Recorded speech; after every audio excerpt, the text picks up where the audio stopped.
We accept the reality of the world with which we're presented. It's as simple as that. We no longer live in a world of nations and ideologies, Mr. Beale. The world is a business, Mr. Beale. Go on without me. Just go. A good soldier never leaves a man behind. Because I wouldn't give you 2 cents for all your fancy rules if behind them they didn't have a little bit of plain, ordinary, everyday kindness.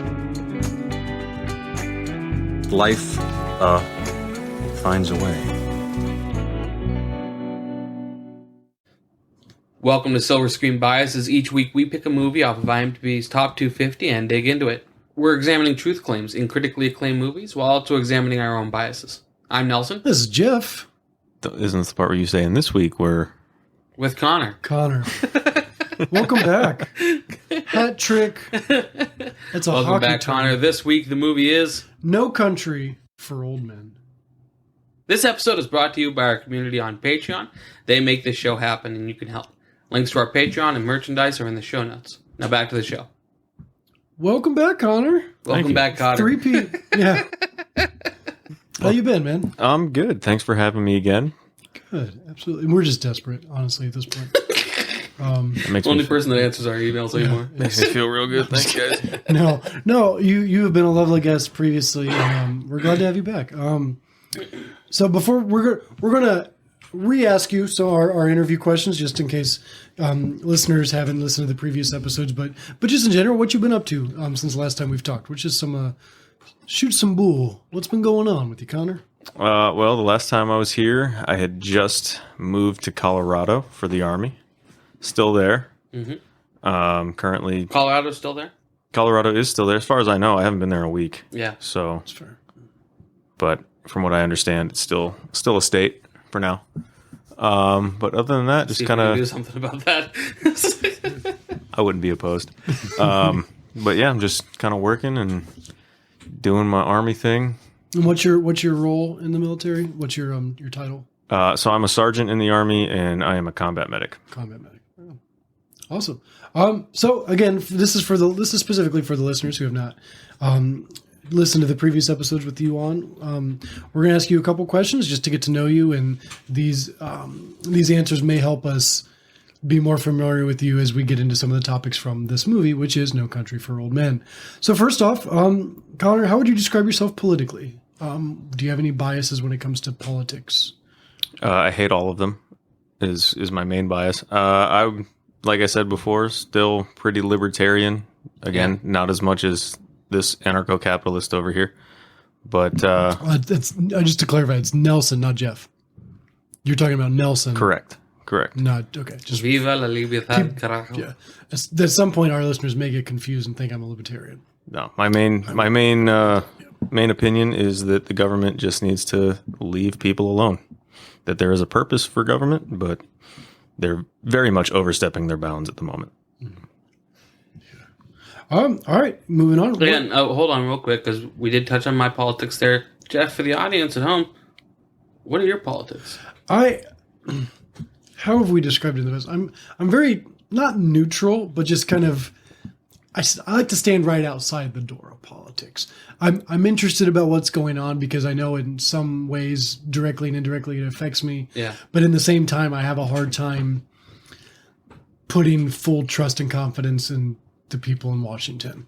So I'm intrigued with it, and I'm hopeful that there's people in government positions that are doing good things. And part of me believes in it because I have to, or believes just because of the idea of like it's going to be there. So I hope it works. If they're going to be there, I hope it works. I don't know the pilot on my plane, but I hope they're going to fly it well. Like that type of mentality. Like just I'm going to be here. I'm going to live in it. But yeah, just politically, I'm here to learn more and just to try to understand more about it. I don't adhere to any party. Yeah, I think that's the nutshell. Yeah, apolitical. Yeah, that sounds good. Yeah, we'll call it that. All right, Connor, religiously, do you have any biases, or where would you stand when it comes to all things faith or of anything in that topic? So again, pretty much the same as I was last time I was here. Grew up going to church every single Sunday. Kind of fell out of that. Haven't been to church in a long time. Don't necessarily not believe in something, but I don't really know what that is yet. I will say that over the past few months, I've been feeling this internal struggle of whether or not I want to go back to church or not. More so for the sense of community. Moving out to Colorado, I have just felt kind of lonely. Yeah. And it's just something that I've been thinking about maybe trying to go back to. So, but I'm sure there's got to be at least one good church in your city. I would assume so. Fingers crossed. Nelson, just to recap, Happy New Year, by the way. Happy New Year. We'll get into a little bit more of that in a little bit. Yeah. But since this is the first episode of the year, Yeah.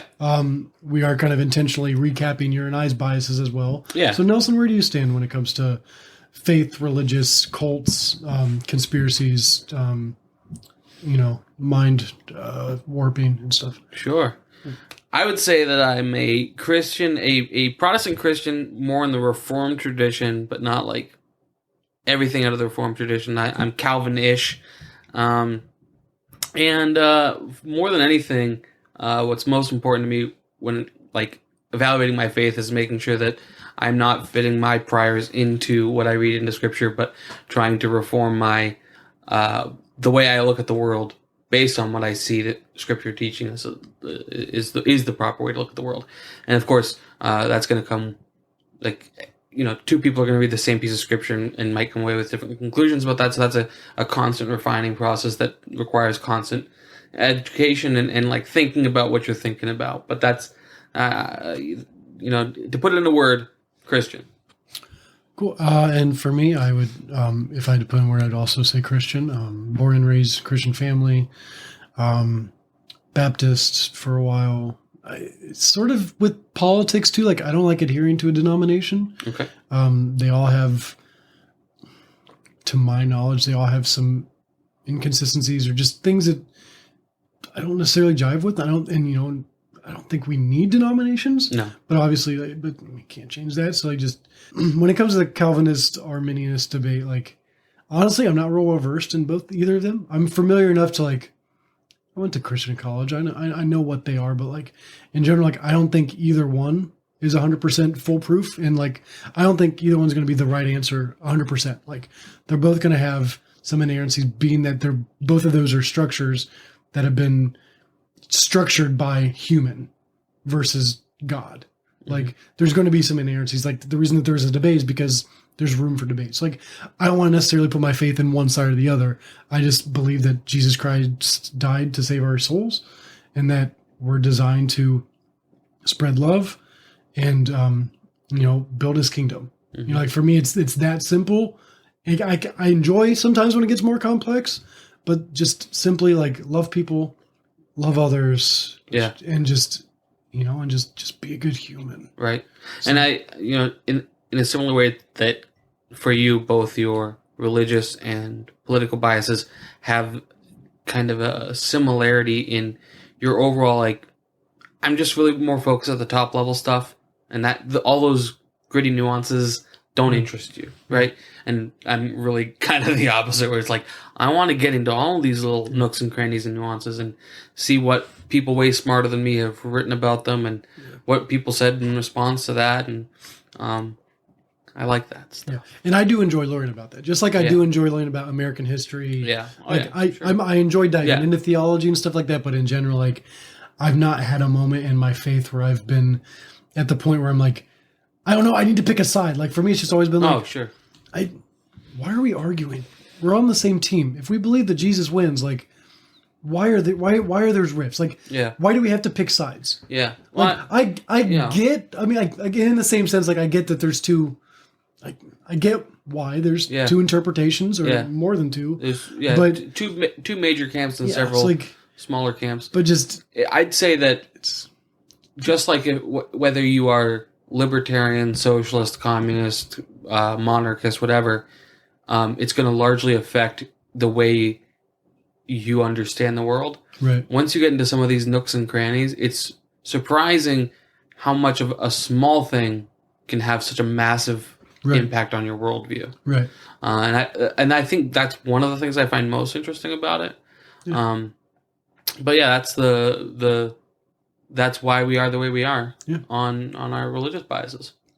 Connor, back to you.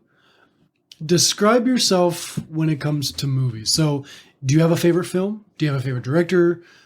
What's the last movie you've seen? Just give us a little bit of like, when it comes to the silver screen, what are some things you enjoy, genres, or just, yeah. I know those are vague, multiple questions, but like, how would you describe yourself when it comes to the silver screen? Well, my favorite movie of all time is Back to the Future Part 1. Mm-hmm. I would say that when I'm watching movies, I try not to analyze them too much. I'm more in it for the enjoyment of the movie. I just want to get lost in the story. Yeah. The last movie that I watched was Leave the World Behind, the new Netflix movie about the Chinese cyber attack, or I don't even know if it was Chinese. It's pretty ambiguous. In the political discourse outside of, like in our real world political discourse, such an event is expected to come from the Chinese, if it comes. But in the movie, I think that they're ambiguous. But that movie was decent. Other than that, the last movie I saw before that was The Holdovers. Highly recommend. Yeah. I need to see that. Yeah. And then I saw Napoleon. That one's it's all right. Really? It's just okay. Really? Quick review. It's there's good scenes. The battle scenes are pretty good.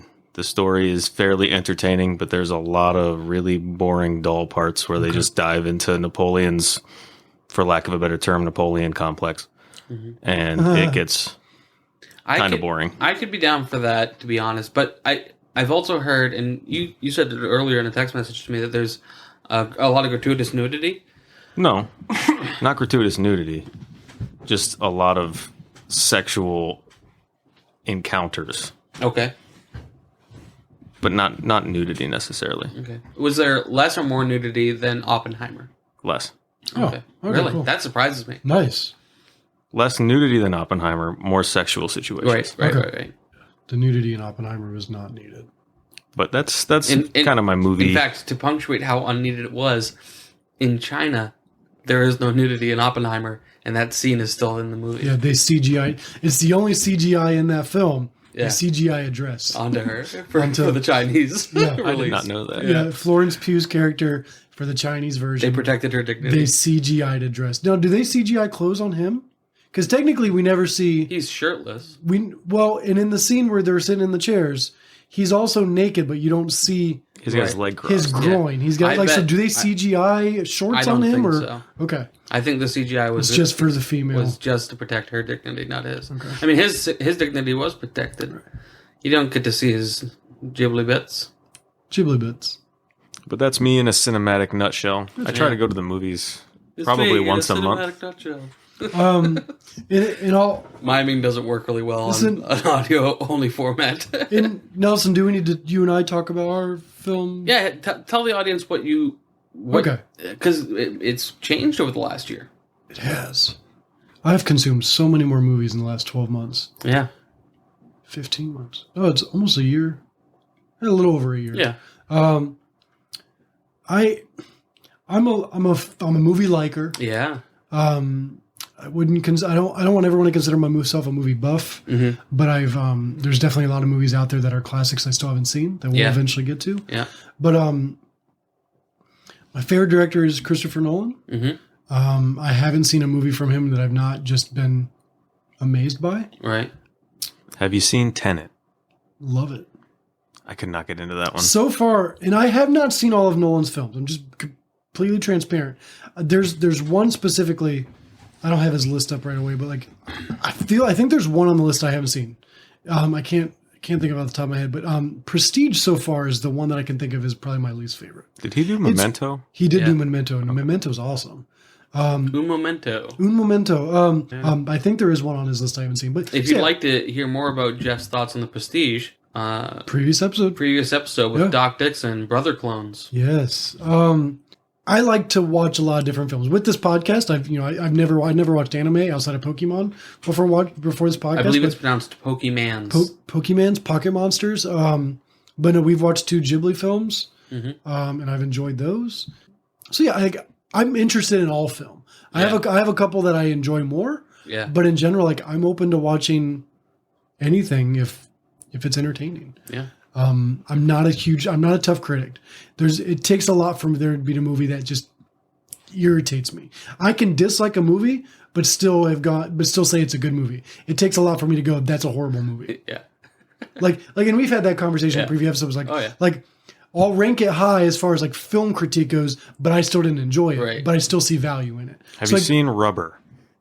No, I've not heard of Rubber. It's a movie about a sentient, based on a real world event. It's about a sentient tire that rolls around and blows people's heads up with its mind. Are you serious?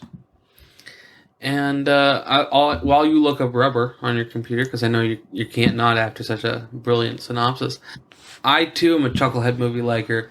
Over the last several years, as I've gotten more into like the edge case questions and theology and politics, and understood these how it impacts worldview so much, as I watched movies, I would get frustrated with things that I see on screen that are improperly capturing and simplifying things.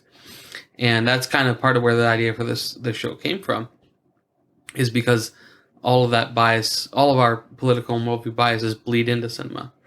But I'd say as far as like what I like in a movie, I want something, usually not one of the big, summer blockbusters is not going to be my favorite movie of the year. It's usually going to be something that comes from somebody that like has a lane and they stick in their lane and they do really good in that. So for example, like Wes Anderson, Guy Ritchie, the Coen Brothers, Scorsese, where they have a thing that they do and they do that thing really well. I'm probably really going to enjoy that movie. And I get more, over the last year especially, I get more excited and curious about what a director is working on than what an actor is working on. If you're a blockbuster movie liker, which I don't downplay that at all, when it's like blockbuster stuff, I am curious about who the actor is going to be, right? So, I have a question for you two, and stop me if this is something you've already discussed on a previous episode. But what was your favorite movie of 2023? We've not discussed that. Let's discuss it now. This is part of our 2023 wrap up. Because I think I know mine. Let's see. Let me look up the list, because I've not seen. So you mentioned Napoleon. I've not seen Napoleon yet. Holdovers I've not seen. I've also not seen Wonka. These are the big ones from this year: Oppenheimer, Barbie, Guardians 3, Spider-Man Across the Spider-Verse, John Wick 4, Quantumania, Super Mario Bros. Oh, Dungeons and Dragons: Honor Among Thieves. That's mine. Really? Mm-hmm. I've watched that movie at least once a month since it's come out. Fun movie. Yeah. And then probably a close second, a very close second, would be Super Mario Brothers movie. I thought that was excellent. And even though I just talked about how I'm not I like Oppenheimer for all the reasons I laid out earlier. Of this is what this director does really, really well, and he crushed it. But I don't know, Super Mario Brothers movie, Dungeons and Dragons movie, for both of those are just so much of my childhood, and they did such a good job of taking those intellectual properties and adapting them in a way that was inviting to the casual, right? But also had so much in there for the diehard fan. So I thought those were excellent. But I think if we were to expand it of movies that I watched this year, for me it would be The Best Years of Our Lives. Really? Yeah. Wow. All right. It's probably going to come down to either Guardians of the Galaxy Volume 3, I am a Marvel head, or Oppenheimer. If I had to pick between those two, I'd probably pick Oppenheimer. Oppenheimer had the whole package: the composer, the beautiful cinematography, the story, the casting. I mean, if Robert Downey Jr. doesn't win an award for that movie, I'd be really surprised. I'd probably have to pick Oppenheimer. There's a lot that has come out this year that I haven't seen. I haven't flaw. Like I didn't see the new Elemental. I didn't see the Fast X. Tetris was really good. The Marvels was okay. I haven't seen Blue Beetle. I did not see Cocaine Bear. I did not. That one was a lot of fun. I did not. I didn't see it I, either. It was a lot of fun. I have not seen Napoleon Recommend yet. Dumb Money was pretty fun too. Yeah. I haven't So what seen. about you, Connor? What was your favorite movie of 2023? I think mine would have to be the only movie that I saw multiple times in theaters. Godzilla Plus One? No, I want to see that. I haven't seen it yet. It's minus one. I've been hearing whatever. I've been hearing incredible things about it. Yeah, I want to see it. No, I think my favorite movie of the year would probably be Across the Spider-Verse. Oh, really? Yeah, it was great. It was really good. Did you like it better than the previous one? I did. Okay. Yeah. For me, like they're neck and neck. Like I just think It's close, Yeah. but I think Across the Spider-Verse was better. I'm really bummed they pushed back the third one because it was supposed to come out in March. Mm-hmm. When they announced Across the Spider-Verse, they announced the date for the third one too, Beyond, and it was. But Yeah. it's been pushed back indefinitely. They It will come out, but there's just no date attached to it. I watched Across the Spider-Verse. I liked it. Didn't love it. I thought it was... I didn't think it was quite as good as the first. Maybe I should give it a second shot. Well, I've got one more question. I know that wraps up our usual questions, but Yeah, go ahead. it is New Year's Day as this releases. And so, Jeff, I'm going to start with you. What is your New Year resolution? What do you resolve to do in 2024? I know it's become a lot more cliche recently, and I hear a lot of people don't like making resolutions. Sure. And not to be cliche, but I'm not a resolution guy. Yeah. I do like making goals. And I don't know are those the same It's the thing? exact same thing. Okay. Like, This is my goal in okay. 2024. Like, for me, like, maybe I am more just being a pet peeve of like, I don't want to be a, Yeah. maybe I'm Just more, call it something different. I'm being hipster. The only big thing for me for 2024 Yeah. is I want to run a half marathon. You going to walk the second half? No, I will end at the end of the 13.1 miles. No, I wanted to do in 2023. Some life stuff came up that just made it complicated for us, Yeah. for my wife and I to train. There is one in October of 2024 that we're signing up Nice. for, and so that's the big goal. Is Half marathon 2024. so throughout the year, because the race is in October. Yeah. My goal is to do multiple 5Ks, a couple 10Ks, building up to. When does training start for your first 5K? So training in general starts, let's be honest, January 2nd. I'm not going to go out. I'm going to be eating a lot of food January 1st. Sure. We're recovering from December 31st. Well, yeah. I can't tell you the last time I stayed up and watched the ball drop. I just like waking. I just like eating food on New Year's Day. Yeah, so I'll have food in my stomach and I'm not going to have the energy. But, Sauerkraut and sausage? oh yeah, I love pork and sauerkraut. So German. Yeah, it's so good. Probably the second. I've already got a pair of shoes. For those of you who don't live in areas with German ancestry, that's something that Germans do, apparently. Mm-hmm. I learned about that when I moved to Northeast Ohio. It's gross. You're not a sauerkraut guy? Oh, I hate sauerkraut. I love sauerkraut. I love sauerkraut. I like but it cabbage. Sauerkraut is like an ingredient on a burger or hot dog. It is I not got you. I Well, don't know. It's just, You eat it with pork. but so- it's like a pile of sauerkraut. I'm not authentically German. I do have a little German heritage, but Yeah. my parents I don't raise. So we do crock pot porks. We put shredded pork, sauerkraut, and then I either put it over rice or mashed potatoes. I can do it with potatoes. Then I put like sour cream or crema Go on for it top with of it. potatoes. So I add stuff to it. I can't just do the acid in the pork to Right. it. I have to add stuff to it. Yeah. But I do Nice enjoy big it. spoonful It does. of I mean, but sauerkraut. kraut does go well on a lot of stuff. Oh yeah. I consider it more of a condiment. To me, it'd be like, would you like a bowl of mustard? So No, thanks. that's my only resolution / goal. So to keep me accountable, because I am Look forward to checking in I'm with you on dreading this. this as well as eager to do it. Yeah. Having a child now and stuff, like I do want to be more conscious about my health, and Yeah. I'm a goal oriented person. If I don't have something that I can work towards, Right. then I don't feel the need to work on something. Yeah. So for me, like I can't just train for 10 months for one race in October. That's why I have to do the other races throughout the year. Sure. Because like I constantly have to have something that I can be working towards. Mm-hmm, So ask me about it. I would love to be accountable with it and stuff. And I've been wanting to do this for a while and stuff. So I start that It's still December as we're recording this, but like Yeah. I start that here in a couple weeks after the holidays. Nice. So I'm very excited. Connor, do you have any resolutions? So, like Jeff, I don't like resolutions. Just the idea of them. When you put a hard date on starting something, you're more likely to fail. Yeah. You just need to do it. If it's something you want to do, you just do go it. for it.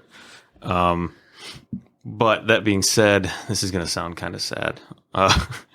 But my only real goal for 2024 is to get to Christmas of next year and not be single. Oh. That's my main goal. So, for all of you single ladies out there, Oh, you just cut out half of our audience. Only ladies? if you enjoy the sultry tones of my voice, Yeah. I gotta say, when it comes time to edit an episode, one of our best guests to have is Connor. It's just so smooth and silky. Yeah. but yeah, that's my only real goal for Yeah. this year. Well, yeah, I hope the best for that venture. Yeah. I'm excited. I never. Oh yeah, Yeah. I don't.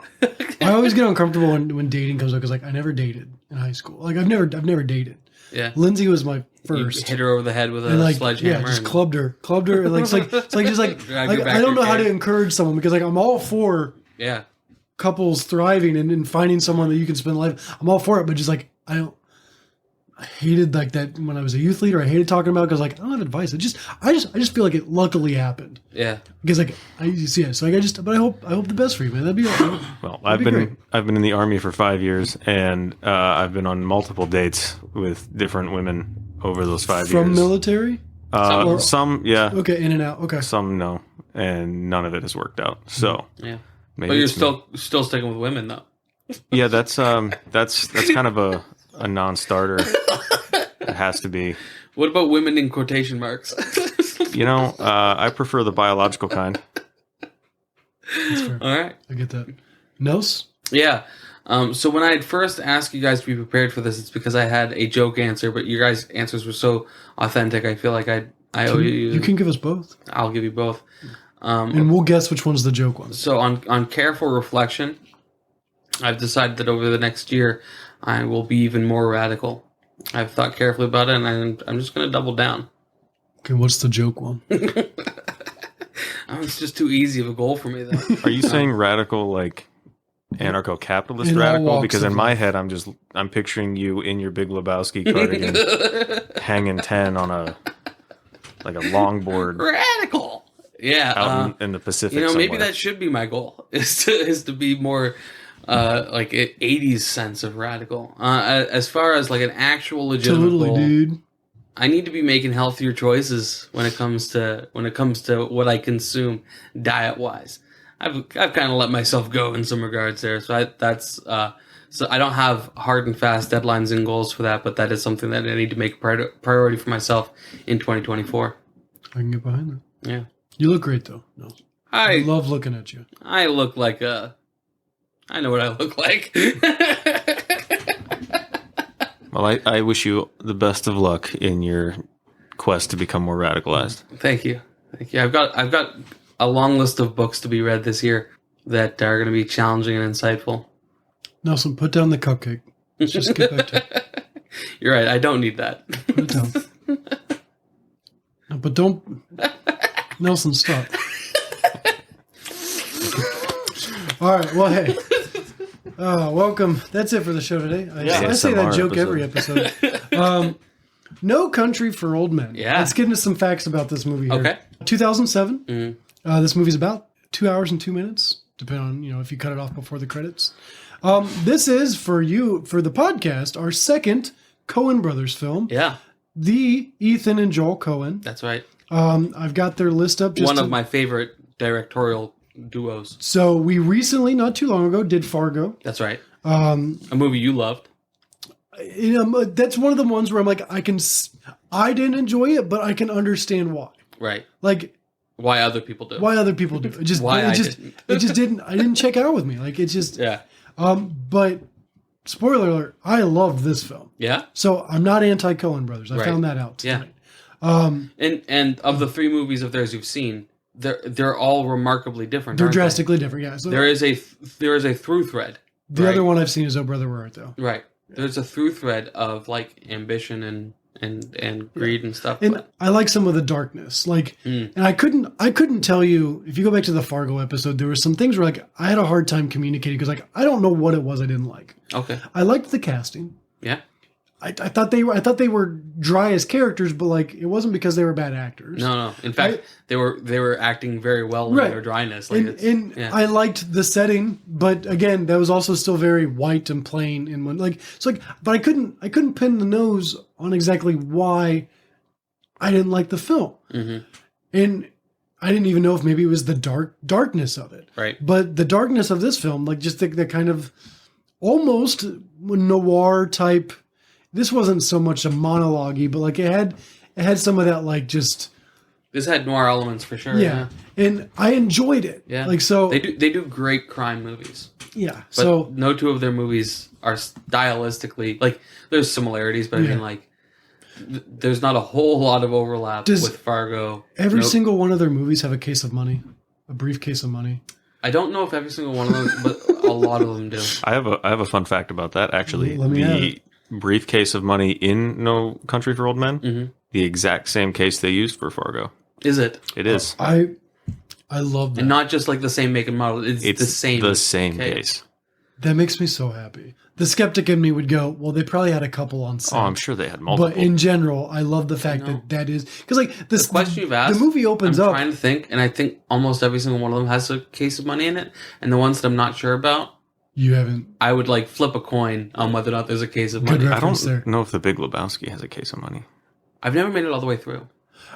Really? But like Yeah. some other I've tried like similarities. 3 times. You look like you have. I look like I am the Big Lebowski. I'm the bigger Lebowski. Look at me. the movie opens up Spain on a fence, yeah. and then a little bit longer. Like just like there are just some like parallels. Obviously, yeah. like Yeah, this yeah. movie doesn't take place in the Fargo universe. I don't think. No, in fact, that's something I meant to look up. I'm going to look that up now. But in general, there was just because like Fargo's fresh in my head. I haven't seen Oh Brother Where Art Thou in a long time. But just there are just right off the bat, I'm like, oh, this one's sort of a desert, but you got a fence. You've got like just it's just similarities, just different geographical locations, but very clearly. And Nelson, you texted this me. Fargo has comedic elements. This movie did not. No, there are punchlines in this. Correct. But this is like Far less of a comedy. Fargo's a comedy. It's just an incredibly dry one. Yeah. This is not a comedy. Correct. Yeah. This is very much a thriller Yeah. with some tricky dialogue at times. The Coen Brothers do take a lot of inspiration from Cormac McCarthy, though. Is that the author? Mhm. Okay. The author of this specific Okay. one. Let's get into that question now. Then. So, is this based on a book? Is this movie based on a novel or some sort of? Well, hold literature? on. One thing real quick. Sorry, Nelson had to stop to eat a cupcake.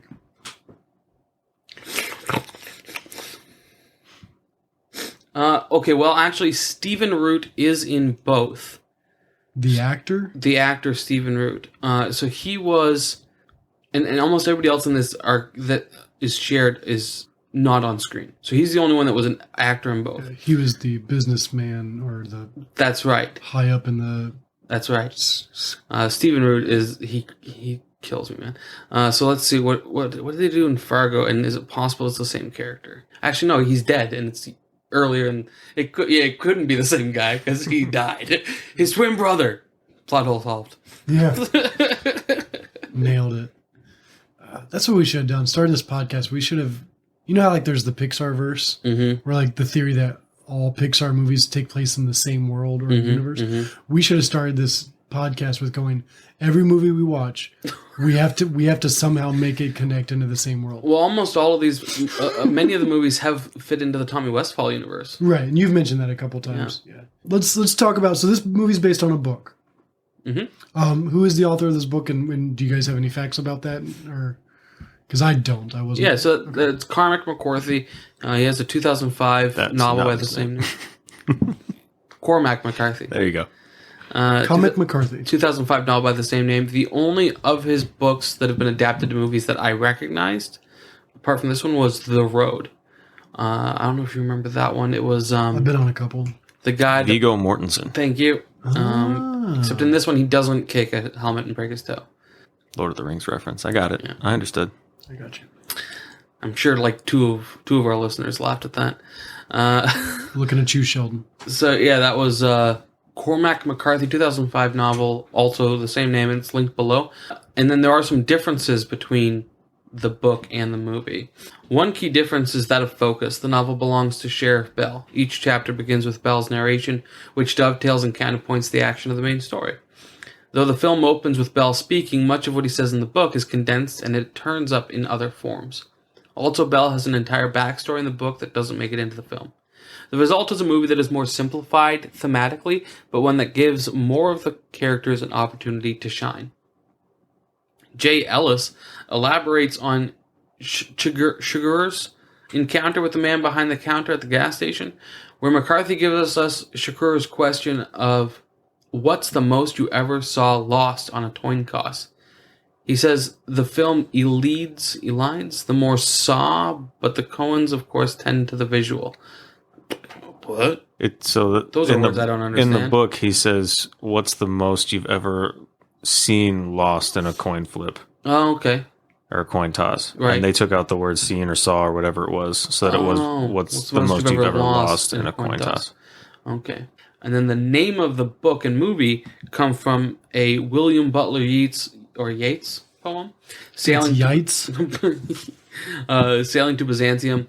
There is no country for old men, the young. In one another's arms, birds in the trees.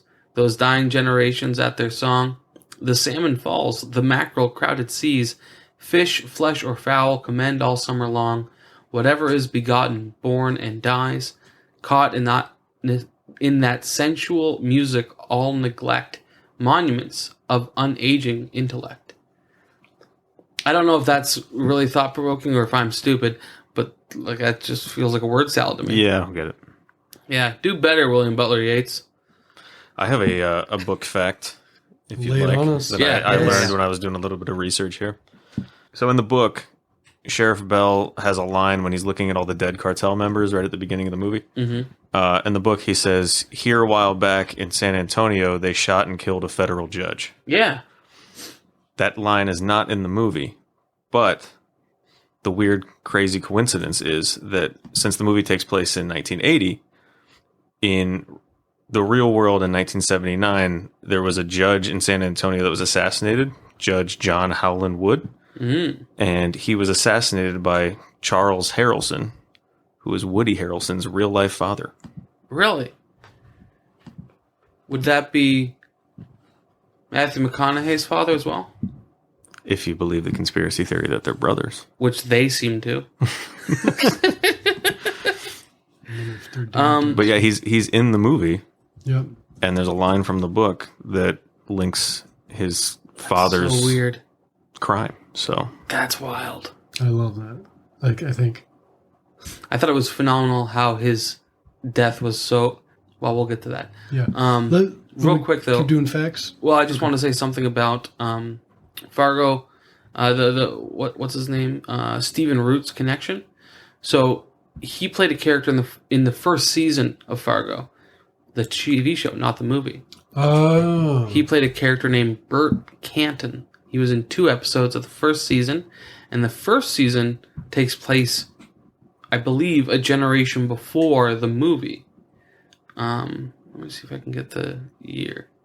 You're really trying to connect this film to Fargo. Oh, so it's 2006.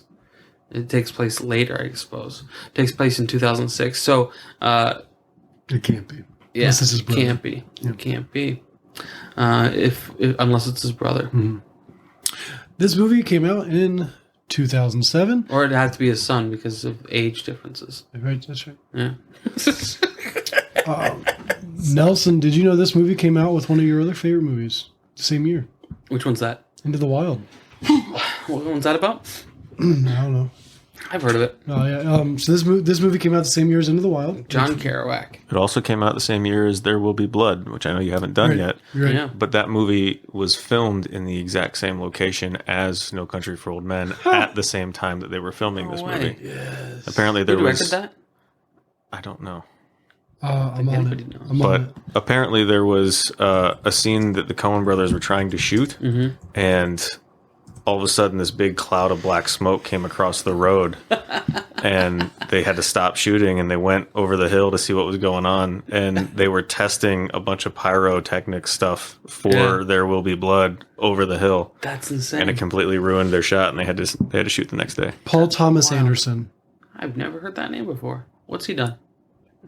Punch Drunk Love, Boogie Nights. Oh wow, those are like that. Those are substantial movies. The year before, 2006, The Prestige came out. Mm-hmm. So those are two movies that we've already talked about previously that are in the same release year as this movie. Interesting. So we need to talk about some of the cast members. I'm not going to go through the roster of a lot of these cast members because a lot of them are pretty well known. Yeah. But they stop me if you recognize any of these. But Tommy Lee Jones, he's in a lot. The one I don't know where I'm familiar with him, but Javier Bardem. Yeah. The murderer. Yeah. I know the name. I went through like movies that he was known for, and I really don't know him from anything. He's in Skyfall, which is one of the Bond movies. Yeah. He's in Little Mermaid. He plays King Triton. Yeah. Which I've not seen the new Little Mermaid yet. He's in Pirates of the Caribbean. So like he's one like I don't remember him. So yeah, but he did great. I thought he was wonderful, phenomenal. Great villain. Then we've got Josh Brolin, who he's in a lot of stuff. He was great. Goonies, Thanos. And Deadpool. He's in 2 Marvel. Yeah. He's about to be canon twice in Marvel. Yeah. When Deadpool 3 comes out. Then you got Woody Harrelson. Mm-hmm. Cheers. Mm-hmm. Kelly MacDonald. Now, I actually don't know where she's from. Scotland. Well, like, I kept thinking she was the girl from Miss Congeniality. Not the lead one, but the one that goes, my perfect date is April 13th, whatever, like that. Yeah. Like, but it wasn't her. But I kept seeing that character. But it's like, I couldn't place her, but I think I was just seeing her as someone else. Yeah. But she was great in this movie, but like, I'm not familiar with her outside the film. She's in the last Harry Potter movie.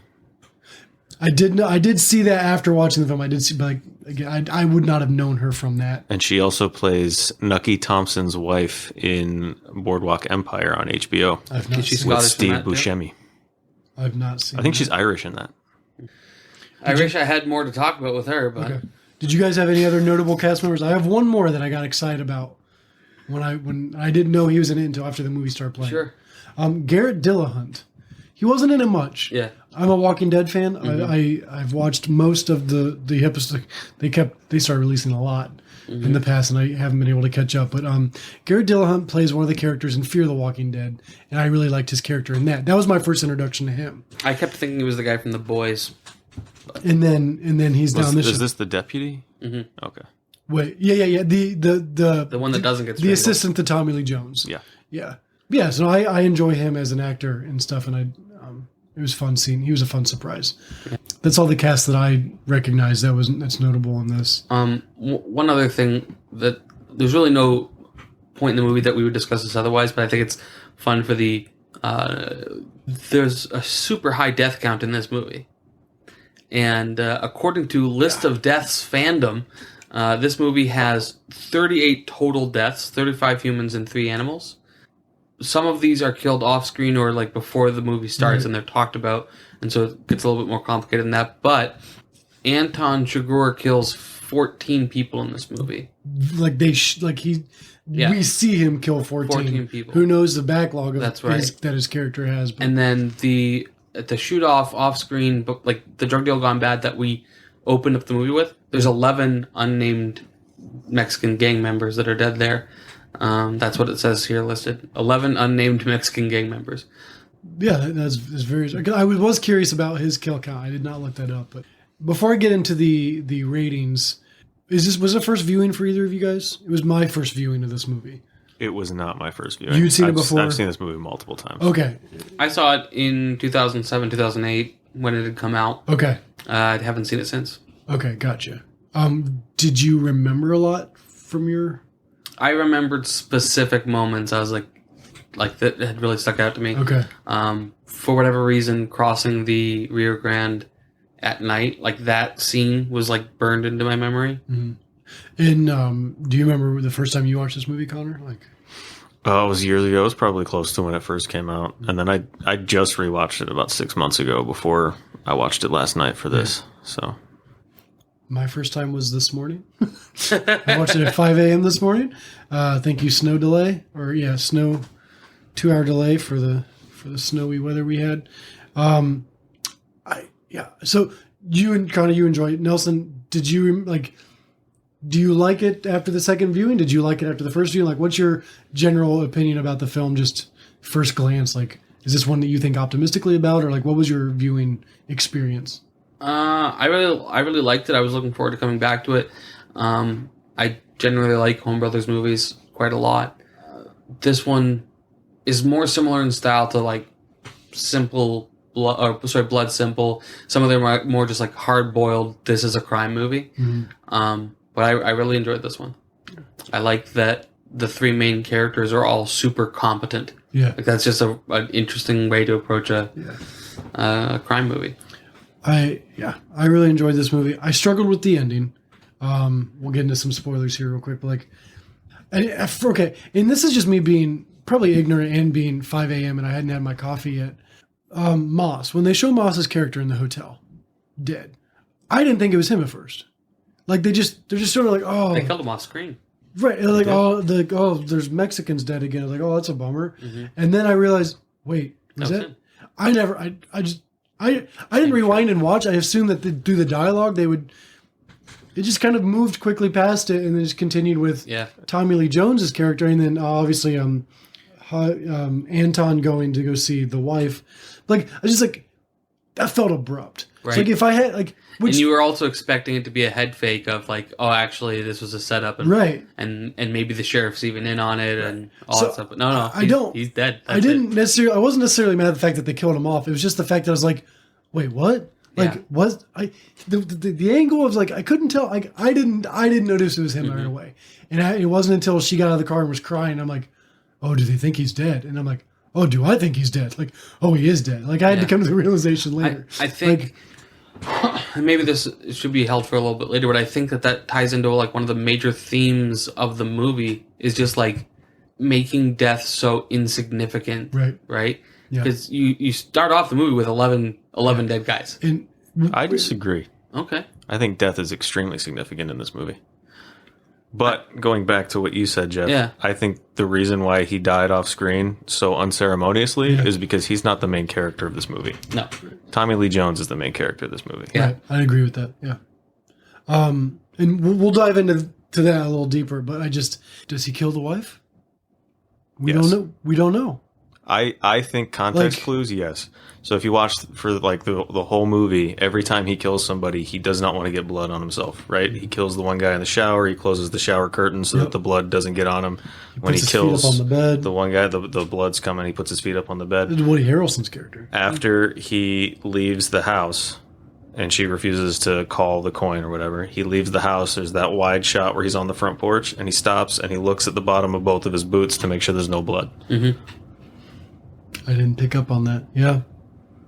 Okay, we'll get into the rest of that later. But yeah, and he probably comes back later to kill that kid that he sold a shirt. The ending was definitely the hardest part for me to digest. But even with that, overall, I really enjoyed this film. Yeah, and but I'll get to my review at the end of it and stuff. But yeah, 8.2 out of 10 on IMDb. Mm-hmm. Currently sits at 147 out of the top 250. Do you have the IMDb history, my man? Nelson? Yeah, so it debuted November 9th at 2:35. And by December 22nd of that same year... this is the release year of the movie? Okay. Yeah. By December 22nd, it hit 14. Oh, wow. So it skyrocketed. And then it had a significant drop in 2013. But apart from that, it's just been kind of like slowly... It's never been off the top 250? No. That's fascinating. Rotten Tomatoes, 93%. Mm-hmm. And... the audience, that's the tomato meter. Audience is 86%. I do not track this, so I could be wrong about this, but like I feel like that's the biggest gap we've seen between tomato meter and audience so far. Yeah. Who likes it more? The critics. Oh, okay. The audience is 86. Like I feel like usually they're either both 80s, both 90s. Like there's only 7-point difference, but it just seems like a bigger gap than maybe what it is. Do you have the budget on this film, Nils? Yes, 1 second. I was about to look up. I wanted to know if this is their highest rated. The Coen Brothers. The highest Coen rated Brothers, gotcha. Okay. On Rotten Tomatoes. Looks like True Grit is his best with critics. That's Clint Eastwood, right? Yeah. No, No. The the original remake. one's this one's with Jeff Bridges Jeff Bridges. Yeah. and So Haley Steinfeld. True Grit, Blood Simple, Fargo, Miller's Crossing, No Country for Old Men is their, so it would be their fifth best according to the Tomato Meter. But if we go by audience score, it's Big Lebowski, Fargo, Miller's Crossing, Barton Fink, Oh Brother Where Art Thou, Blood Simple, Bridge of Spies, Down from the Mountain, No Country for Old Men, and then Raising Arizona. I might put Raising Arizona above it, but it's not the Coen Brothers' best movie, but it is a very good Coen Brothers movie. Mm. Down from the Mountain is a documentary that I'd never heard of. Yeah, it is a Coen Brothers film. Yeah. So wait, so Jeff, the True Grit with Jeff Bridges, that's the original? No. No, that's the remake. No, so okay, so the Coen Brothers did the remake. Yeah. Okay, I'm caught up now. Yeah, I was getting True Grit mixed up with Gran Turismo. Gran Torino with Clint Eastwood. That's also excellent. Because Gran Turismo is also very good. I've not Is it? seen Gran Yeah. Turismo yet. Is the original True Grit with Clint Eastwood? Let me look. Because I've not seen it. Yeah. The new Gran Turismo, it's got Detective Hopper in it, right? It Yep. does. Or Sheriff Hopper? The ads for that movie made it look horrible. Yeah. I disagree. The ads made me want to see it. I'm not a racing movie guy, but like that, the trailers I was very excited for. I just didn't go see I saw it in theaters. I thought it was very good. John Wayne. Oh, okay. Not, yeah. John Wayne is in the original True Grit. Yeah. Budget. Sorry, yes. No, you're good. $25 million to make in 2007. That would cost $37 million today. Okay. Just with inflation. That feels about right. Yeah. Everything was practical. I did have a fact about You mean the budget feels right, not the inflation? the budget feels right. Inflation always feels right. They used a lot of fake blood in this movie. Yeah, I And, had to look away regularly. Couldn't handle it. They had to get special fake blood for this movie. Really? Yeah. Tell us more. They did. They had to get blood shipped from England, and it cost like $800 a gallon Wow. because normal fake blood is made with corn syrup, and they couldn't use anything with sugar because the actors, like all of the dead people, were laying on the ground for so long out in the sun. They didn't want the bugs to attack them because of all the sugar in the Right. fake blood. So they had to get a sugar-free blood substitute from England. They're so woke. That blood, I thought, looked really convincing. Yeah. What did you think? Did you think the blood looked convincing? Yeah, I mean, on-screen blood never looks Quite like right. real blood. Yeah. Blood is actually very, very bright red. Real Oh, blood. really? Okay. Until you get like a bunch of it that kind of soaks in, then you get a little bit of that darker color. And movies tend not to do that because people think that it's fake. Right. But really, if they wanted to be accurate, it would be Bright bright red. Until it starts to pool. Yeah. Until it starts to coagulate? Both. Okay. Yeah. The one scene very early on where after he steals the cop car, he's driving off, and then he pulls the other guy over to steal that car. It was the one scene where he's using the what's the name of the device he uses? It's used to kill cattle, right? I know this. Ramrod. I can't think of it. When he does it to the forehead of the guy at the beginning, like that for me, like that set the tone. So that was the hardest casualty to Captive watch. piston pistol or something like that. That was hard to watch. But then it made the rest of the film easy. I think the spots that I had to look away the most were the broken arm, the compound fracture. Oh, with the bone was coming out? That was hard for Oh, me. that was horrible. Also, when who had the leg wound that was gushing blood? Was that Sugar? That was the It was a the big- psychopath. Big It was- open one. Yeah, that one was difficult for me. But then also, I don't know who it is that fires the shotgun, but they catch a guy's arm first, and the arm blows like backwards and crooked, and like maybe None of that bothered me. But, I mean, like you've seen real injuries. Yeah. I've seen like one or two serious injuries in my life. You've seen enough to become not desensitized, but comfortable, like maintain your composure in that situation. The only thing that bothers me, Yeah. as far as injuries are concerned, that I have to deal with are ocular injuries. Eyeballs? Really? Anything with an eyeball freaks me out, and I think it's just the subconscious fear of losing my eyesight. So, like when I see, especially penetrating trauma, where there's something like sticking out of their eye, Yeah. that freaks me out.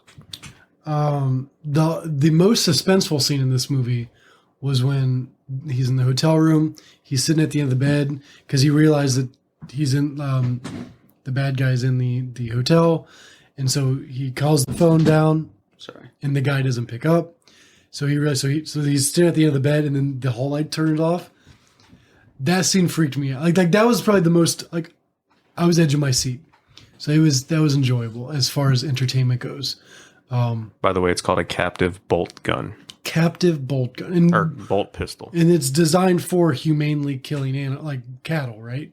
Yeah, Like, that's so the main use of that. it doesn't necessarily always kill them, but it does stun them. Okay. The story that the one guy told, that the sheriff tells, he tells the wife when he makes the connection that's the tool being used. And he talks about how they use a rifle to shoot a cow, and it was a glancing shot. My dad's told me this story a couple times when he was a kid, and they had to put a cow down, and like it took a couple shots because they have such incredibly thick skulls, and if you're not getting it like right Dead on center. the spot, they have really thick, really big skulls and really small brains. So usually when they're using these kinds of things, it is just to stun the animal. Honestly, one of the most humane ways to kill an animal, if you can, is while they are calm, you cut its throat and both arterial arteries. Is that right? Arterial arteries? Well, that's the same thing. Arterial means artery. Oh. There's venous and arterial bleeding. Venous is your veins. Arterial is arteries. Okay. So you've got It's always good to have you around because I can remember like that I'm a absolute moron. so like in your neck, you've got a jugular vein Okay, that's the one. The jugular and a veins. carotid artery. So you want to cut both those in the animal when you go to butcher them. Arteries oxygenated blood to the cells. Okay. Veins carry deoxygenated blood back to the heart to get reoxygenated. So, Nelson, So Jeff, Peanut Gallery. We Yeah. we mutually. This isn't just on you because I could be better at keeping you accountable in the things that you have it's on your your. fault for not reminding me, Jeff. But what happened with the Peanut Gallery this week? Well, typically the Friday before we record, I put out a survey to hear from our Patreon subscribers, and I straight up plain forgot. So we do not have feedback from our Peanut Gallery. However, we do have with us somebody who often answers those polls, so Yes. we could just ask him in person. Connor, would this movie be in your personal top 250? I think it probably would. Yeah. I enjoy this movie quite a bit. There you go. So that is the consensus opinion of our Patreon subscribers that have answered the poll so far. Yeah, works for me. Yeah. Actually, I desubscribed this morning. No. We're gonna have to ask you to leave. I have grace for you, Nelson, because I have also missed some posts in our social media throughout the season. So Maybe that's what we should. It should be our New Year's resolution, is to be more consistent with our social media. Be more on schedule. Yeah. All right, gentlemen, we've made it to the nuts and bolts of this film. Yeah. We've made it through all the light stuff, which we've hit on some stuff. So what do you guys got? What are some biases? What's some stuff we need to discuss? There's one early on that I am curious as to the accuracy of. You know, he's a sheriff that doesn't carry his gun. His dad didn't, and his grandfather didn't. Now, the accuracy of that is like entirely subjective. This is a fictional character. But at what rate do sheriffs not carry guns? I'd be surprised if there's very many. I don't know. Yeah. My grandfather was a sheriff, and he carried a gun. Yeah. So 100% of sheriffs polled. Grandsons of sheriffs polled. Yeah. But Andy Griffith did not. That's true. You're right. But no, He Barney even says in one of the episodes he doesn't carry a gun because he wants people to respect him as a man, not fear him as a Right. cop. Don Knotts does, though. Yeah, because he shoots himself in the foot at one point. Yeah. Or does he not also carry, and then he shoots himself in the foot because he's not from? I forget how that episode plays out. Point is, at some point, Don Knotts shoots Himself in the foot. Andy Griffith. It's a great literally and figuratively. show. Yeah, that line actually didn't strike me just because it sounded so like. Yeah, I didn't catch that, but yeah, that is hard to believe. Like, and I can't imagine that there's sheriffs walking around now without being armed. Right. With that, at least like maybe the taser, or like they have some sort of debilitizing. Right. And I mean, like, Weapon it's just on my position that most people should. Right. And the more enabled you are to do that, the more likely I think you are to take advantage of that. So it just seems odd to me that a sheriff wouldn't. But Yeah. as the movie goes on, with his character development, he does carry a gun toward the end. That's right. Yeah, because he has one with him when he goes into the hotel room at the end. That's right. Yeah. Because he's expecting. Well, and he also, the more he interacts through the story, he's also realizing the elevated skill of the assassin. Yeah. Like, he's realizing, like, this isn't just some mamsy-pamsy guy. Like, this guy knows how to evade. This guy knows how to track down, like... And he like, doesn't leave a trace so much that it's almost like he's not even there. That's Yeah. because he's not. I was teeing up You're Connor. setting me up for that. I teed Connor up for that one. I don't believe where is that this Anton going? Chigurh is a real person. Wait, what? That's what he was saying. And he doesn't just mean in the sense of this is a fictional movie. He means that even within the movie, he doesn't believe. That he's like Brad Pitting us in Fight Club. Well, No. I'd like to hear was the there any theory, more but I on- have an objection. Was there any more on your gun? No, Okay, 'cause actually, I don't wanna audience, cut you off. If you Yeah. are a sheriff, have family or friends that were sheriffs, and they didn't or did carry, and like if you know definitively one way or the other, I'd like to know. I'm curious. Is it common for sheriffs in America to not carry? I would be surprised. I'm very curious. I did not think about this at all. So I understand that there are characters that interact with him throughout the movie, right? Dialogue. The two other main characters never do. They never share the screen together. Now, there is the shootout that they have that In the street? Llewellyn and Anton Chigurh have in the street. But when they're shooting, one's always ducking, one's looking up, they're running around corners. They never actually see each other. Okay? So in my opinion, Anton Chigurh is just a physical embodiment of the chaos and the rules that the world and society follow. If that kind of makes any You sort of lost sense me. at all. You lost me at the last bit there. So, first of all, I have a whole note about this. I love so that. let me read this. this. Yeah. So, I don't think Anton is real. He's a boogeyman. He gets out of situations that are improbable to escape, like killing the guy in his office on the whatever floor he was on, getting out of the building completely unscathed. Right. Even the part where Sheriff Bell goes to the motel room and he sees that the lock has been blown out.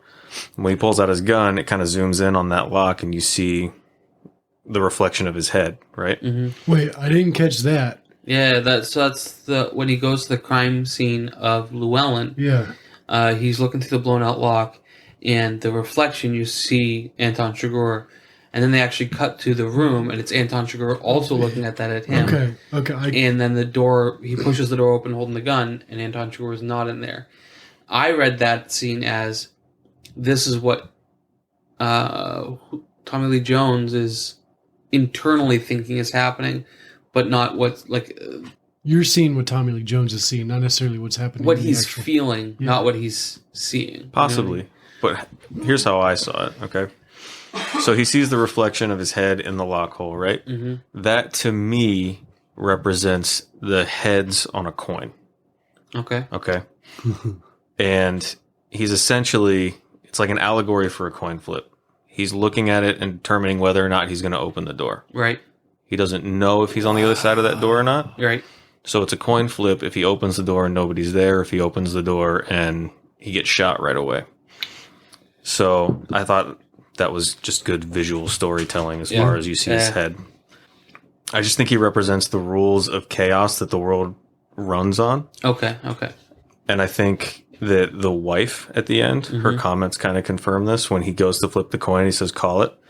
and she says the coin don't have no say. It's just you. It's kind of saying the decisions that we make, while they affect our lives in the short term, the world and as a whole and society, the rules that we all have to follow kind of affect the way that our lives go in the long term. Okay. And then toward the end of the movie, I know we're skipping ahead here, but the car accident that he gets in. That was going to be my question for you. Yeah. So I think that is just a visual representation of the idea that the world and the rules that we follow are subject to time and place and chance. He gets into the car accident and then he pays the kid for a shirt, right? I think the overarching theme of the entire movie is death and greed. Mm-hmm. And which is like every Coen Brothers movie. Right. Yeah. But I think that is shown when he gives the kid money for his shirt. And then as he's walking away, the two kids are fighting over who gets the money. Right. And then he gets away scot-free. Yeah. And then Sheriff Bell never goes after him again. Right. I don't think he's a real person. I think he's kind of an internalization of the chaos of the world that Tommy Lee Jones's character is trying to wrestle with, as far as he wishes the world was the way that it was when he was younger. And or the way he remembers it. Yeah, right. When he was younger and he was looking up to all these old men, and he has this nostalgia for the world. And he realizes as the movie goes on that he can't save everybody, right? But he can do the best that he can. Well, and the conversation he has with I think that's his uncle, where they're talking about how the gentleman in the wheelchair. Yeah. And they're talking about other sheriffs of the area and how they died, and it was like just seemingly random violence. I give you that he represents like a specter of the violence that was the wake of the Mexican drug cartels in Texas. I think he just represents chaos. And yeah, well, I can give you both those. Where I get hung up on it is the car accident and the kids, but then also later much earlier, the gas station attendant. The whole conversation that's had with the guy that's at the who doesn't die. Right. So yeah, so my only question would be like, because like I'm all for interpretive like artistical representations of emotions and stuff, but like we see immediate implications of things that happen because of the character of Sugar. So how do you explain all of the events that happen if it's not actually him? Is it different people that are causing these things that we're just seeing represented in one guy? So that's what I thought you were saying. My interpretation is that Llewellyn takes the money. The cartel is now after him. He is running from the cartel while Sheriff Bell is trying to catch up to all of them, right? Right. Anton Chigurh is kind of the representation of that whole scenario plus the chaos of the world around them all together. And I think even with the scene, which my favorite scene in the movie where he's talking to the convenience store guy and he does the coin flip, even that could just be a representation of the way that chaos sometimes works in our favor. Yeah. I'm not saying that he's not a real character in the movie. I'm just saying that I think as far as the two main other characters, that they're really the ones that the story's focusing on, and he is just an agent of chaos to explain everything that's going on around them. Interesting. Yeah. It's not as believable like in Fight Club where like they show all the things how like Brad Pitt's character didn't interact with anyone. Like there's like it is believable in the sense like what Anton represented, whether he was real or figurative, it does make sense. Like he is chaos, whether he was real or whether it was a culmination of different things. Like it's like it makes sense in what he represents versus like was it just actually him? Like part of me wants it to really be him though, because like for some reason I just liked him. Like like, and I'm not for murder. Obviously, I don't even need to say that. But like, That seems but just, like, inconsistent with every time you've rooted for it in the past, though. but like, You were cheering him on the whole time. just another he one. was such an intriguing character that I'm just like, I want to dive deeper into him. Like, okay, so Mindhunters, that Netflix series where the guy goes around and interviews serial killers that are. I'm interested in getting in the mind of people that do corrupt things. It's like I was just so fascinated with him. I was like, I don't want a story to end because like I just want to know more. I just want to see him do more things and try to learn more about him. It's like I was rooting for him in a sense that like He's a fascinating character. I wanted to learn more about him. I Right. wanted his story to continue so I could get a bigger picture. Yeah. But in the same time, I'm like, you're a dirtbag. Like you're such Yeah. a bad guy. You're so naughty. Like So then, all right, Anton Chigurh leaning into the he's not real. Woody Harrelson's character seems to think he's real. Does he? I mean, he kills him. And when he's talking to Llewellyn, he's telling him what his motivations are and that he's going after his wife. Yeah. But he tells him that he doesn't have any motivation. Right? That that's the way that he operates. He's not motivated by money. He's not motivated by Yeah. lust. He's not motivated by all this He stuff. seemed to be pretty motivated by this $2 million, though. it was an objective. Yeah, but he wasn't recovering it for the syndicate because he killed the two syndicate guys and they sent Woody Harrelson to kill him because of that. Speaking of that $2 million, that's $7.45 million today. And there's that line, at what point would you quit bothering to look for your $2 million? That's what he says to his wife as he's trying to get her out the door. And that was a question that I paused and sat with for a second. I was going to ask you two, if you are Llewellyn in the beginning of the movie, Yeah. What do you do? Do you take the money? Let's go Jeff first. What do? You find 11 dead Mexican cartel guys, a couple trucks full of heroin You know they're there or illegally. cocaine. Yeah. I do not have the backbone to justify taking the money and running. Mm-hmm. Like I get the setting of the movie is it's no man's land. Like it's sort of an outlaw territory. People get away with stuff and like the setting that they've established, like things go unnoticed in Right. some cases. But like I'm not speaking as if I was Llewellyn. I'm speaking if it was Jeff that came across this, like I couldn't do it. I'd immediately be calling 911. I probably would have wet myself too. Yeah. Seeing all that crap, like I would have gotten the heck out of there. I'm an optimist, except for like when things are already bad in that situation. Like he walked upon a bad situation. Oh yeah. Like, so my mind would not, I have a hard time being optimist when situations are already dim. And so for me, I'm like, I would be thinking of all the ways every action I'd be taking would go wrong in stealing the money or finders keepers, whatever you would call. My mind would be going, this is not going to end well. I couldn't. And that's not just me being altruistic. Like, I really feel like okay, here's a story. And this is a vivid memory of mine. And I was in church as a child growing up. We were sitting in the balcony watching this, sitting in service one time. I opened up a hymnal and I found a $20 bill. It's a hurnal these days. Hurnal, a him, they, knurl. And I found a $20 bill. Yeah. Why there was a $20 bill in the hymnal, I have no idea. Right. But my parents were sitting next to me and they didn't see me find it. But I couldn't, even in my adolescent child consciousness, just pocket it. Right. I put it in the offering plate. That was without my parents. And this is not me. I'm not tooting my own horn. This just showing me, like, I don't know if it was out of, like, almost like Edgar Allan Poe, like, they'll find me out somehow. Someone will know that I stole money from offering or whatever. Like, I don't know. I'm like, but just like, I can't. I have a hard time doing that. And if I do something, I'll end up talking about it to someone, and it'll just eat me alive. Like, it's like I definitely would not have taken the money. I would have called someone.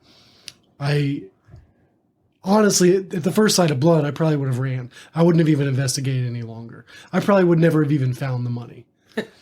I would have seen the dead dog and be like, yeah, I'm out of here. Yeah, No. So I would have probably chased the limping dog I would- instead of gone the other direction to see what's he running from. and that's so yeah. So to answer your question, no, I would not have kept the money. I would never have made it to the point of finding the money. But at that point, when the dog came across, my mentality was the same thing. Like, well, follow the dog, make sure the dog's okay. Yeah, he's thinking like, where's that dog coming from? But Josh Brolin's character is a very Smarter than smart. us. He's a very smart character, and he knows the dog's going from something. Yeah, let's go see what. I want to go where he's. It's like, and I'm like, I didn't even think of that. Yeah. I'm like, where's this going? What's this dog have to do with it? Like, so just like, I loved the story. Like, I loved how they build the characterization of Josh Brolin's character without even dialogue. Right. Just a And hunting. right from the beginning, like when he picks up the shell. It was incredible. It's like, back from so yeah, to answer your question, no, I wouldn't have made it to the money, and I would not have. I couldn't have done it. To answer it for myself. No. So let's say let's strip away all of the things that led up to finding the money. It's just that what would you do if you found the money? So I'm going to tell 2 stories of myself. The first one, my dad and I were heading somewhere, and we were in a town that we didn't know, and I saw a wallet on the ground of the sidewalk right by our car. I picked it up, and then I made my dad, because I couldn't drive yet and he was driving. We drove around just kind of like in circles until we found a police car. Then we pulled behind the police car and left our turn signal on and just followed them for a while until they put on their lights and pulled over, and we pulled over, and he came up and he's like, "Can I help you?" Is that even legal now? Like, can you pull a cop? Like they'd probably be super suspicious. Technically, right off the bat. legally, you can arrest police officers as a civilian. Citizens arrest. But good luck trying. Andy Griffith reference. Yeah, Citizens arrest. There's an episode about that. I've not watched much Andy Griffith. Gotcha. Anyway, so we pulled him over, and the officer's like, "Is there still money in the wallet?" I was like, "That's a good question. I don't know." And we looked, there was like a couple $100 in cash and a driver's license. And he's like, "All right, I'll turn this in, and hopefully we can find the guy." That same summer, I walked to the grocery store by myself, used the self-checkout lane, and I bought something in cash. It was like, I put a $10 bill in, and it was like $3, and it gave me like $80, and I walked out with that $80. And then later that same week, I lost my wallet, and then I got a call from the library that my wallet had been found, and there was no money in it. And I remember being like, man, that sucks, but also like, it's not my money. I shouldn't have had it in the first place. And it was just a weird moment for me emotionally. So to answer your question of would I have kept the money, I think the precedent is really, this is a little on the nose, but a bit of a coin toss, because like 2 times where I've had an opportunity to walk away with found money, and like one time I didn't, one time I did. Yeah. Now, as far as like what would I do if I stumbled on a location that has been shot up with 11 dead Mexican drug cartel and a bunch of cocaine, I would leave. I would leave immediately. Yeah. Before I ask you the same question, Connor, I do want to say, like, the amount of money is also adds weight to the situation. $7.45 million. If I was in the middle of a desert from. and I stumbled upon $100 bill, yeah, I'd pocket it. Next to a dead guy? Well, okay, no. No. That would change things. Like, if there's a dead guy, I ain't putting my fingerprints on anything. Oh, sure. Like if there's nobody there, and I stumbled upon like a chest with gold in it, that's my gold now. I have found this gold. Yeah. So I think the fact that like it was $2 million, like it's a traceable amount. Actually, like I would be like, okay, like serial numbers, like each dollar bill, like true. But if it was just one bill, $100 bill, I'd be like, that's mine. I'll spend that so quickly, it won't even be in my pocket for long. Like, it's just the fact that $2 million is such a big number. I would be scared that someone knows it's missing. 100. But then again, like if I found $2 million of gold coins while I'm out for a hike, it's harder to trace though. Now, if you dug it up, like if it had been there for years.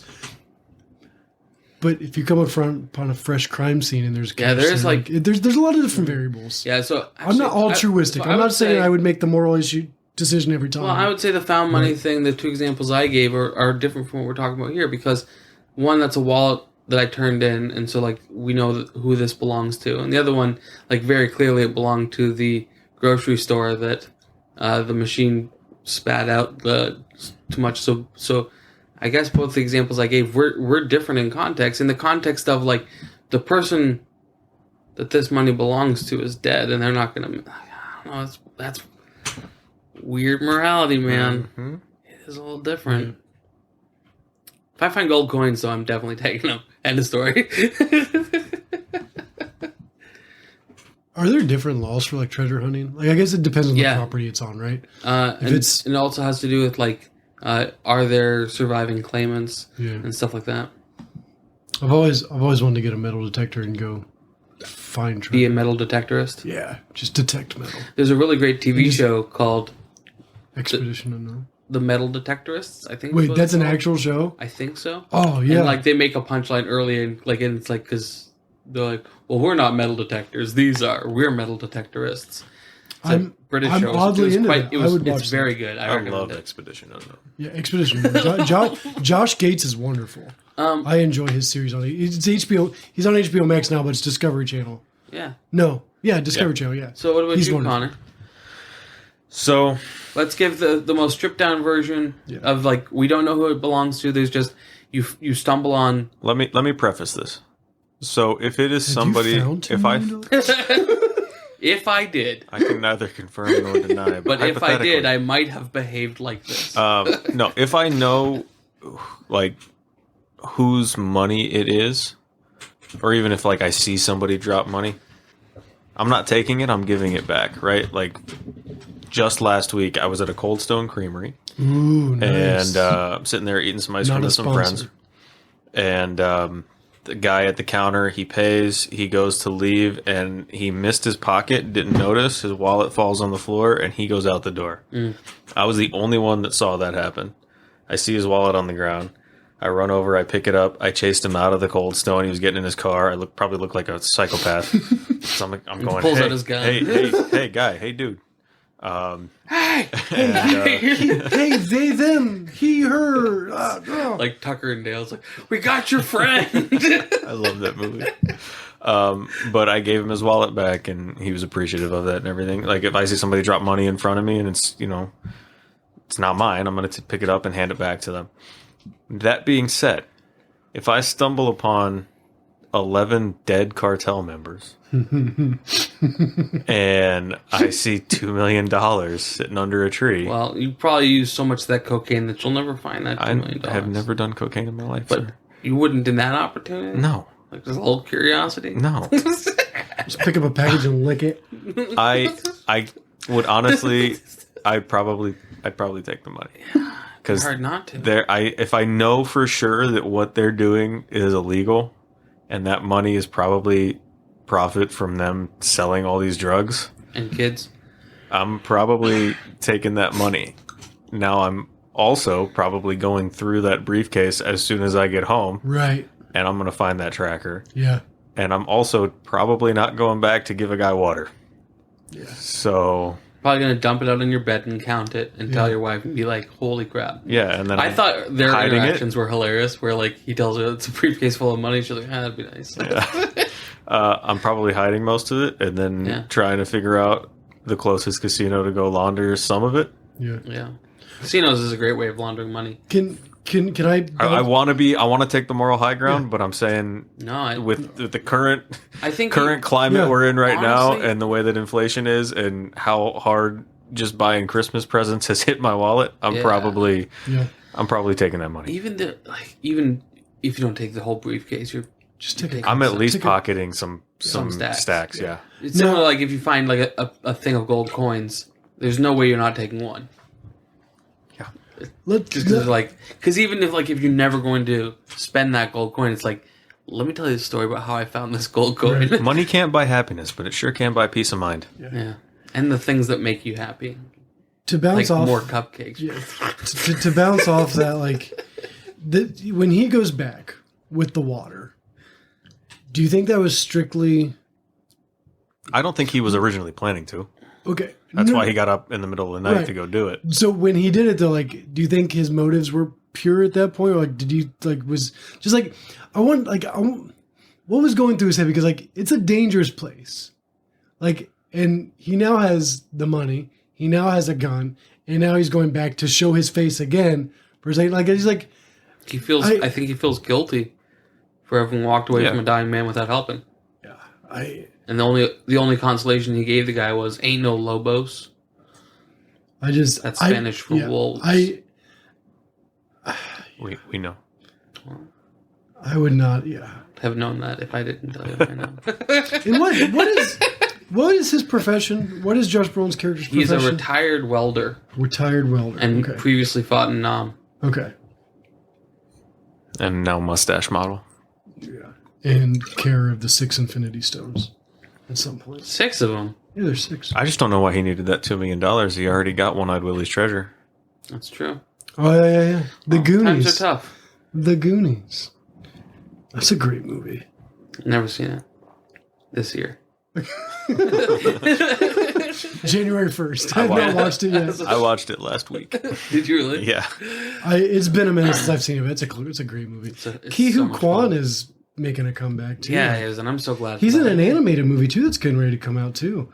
Like I think he's pretty animated in most of the movies. He's great. He's in that Everything Everywhere All at Once. Well, he's in Loki. Yep. Which he's needs, also needs a in, new Kang. Loki was There's a line Never that I seen thought was really. I've heard of it. You'd like it. You would like it. I like this line a lot. It says, "True story." Well, I couldn't swear to every detail, but it is true that it's a story. I really like that line. He's a super dry comic relief in the movie. I think he has more punchlines than just about anybody else. One of those jokes that I really like because you got a different old sheriff complaining about the way culture's gone. He said, "If you'd have told me 20 years ago that I'd be seeing kids walk in Texas towns with green hair and bones in their noses, I wouldn't have believed you." And then, what's his name? Sheriff Bell. Sheriff Bell. Sheriff Bell responds, "Well, once you stop hearing sir and ma'am, the rest is soon to follow." And I feel like in that line, he's kind of somewhat mocking the other sheriff. Or did you think that read more genuine? I think it's more genuine. Okay. Do you think it's true? That's a more difficult question. Yeah. Not necessarily. Okay. I don't know. I don't even know how to answer that. What about you, Jeff? Do you think it's true? I don't know my answers, but like I recently have experienced something like this where it's uncomfortable. It's like, I don't know if this correlates, but I'm going to share a story. So I'm subbing in 2 different schools. I'll try to be as anonymous as possible, but one school does the Mr. in last name or Mrs. in last name, Mrs. whatever. The other school chooses to go more informal, and it's by first name. So you're Mr. Jeff? Or just Jeff? Just Jeff. I don't know if I like that. It doesn't make me think of the kids less. Like for me, like the status of the kids for me, like the way I see them and the way I hold their value, it stays the same no matter how they view me. Which one's the public? Public is Mr. Reddick. Interesting. Okay. The private school that I work at is Jeff. It's uncomfortable, not because like I strongly disagree with it, but just the fact like it's just weird. Like I'm in a position of authority. And it does feel wrong for it to have that equally, but to be the complete antithesis of what I'm just saying, like at the same time, like I do get that idea of trying to be on their level. Like, hey, like, yeah, you spin the chair backwards, you sit down, like, let's rap. Yeah. Like put my cap on back. Like, so like I get when you're in a position that specifically is meant to lead. Okay. It's not in a coworker status. It is in I am someone above you in some sort of way to guide you in a specific direction to do a specific thing. Yeah.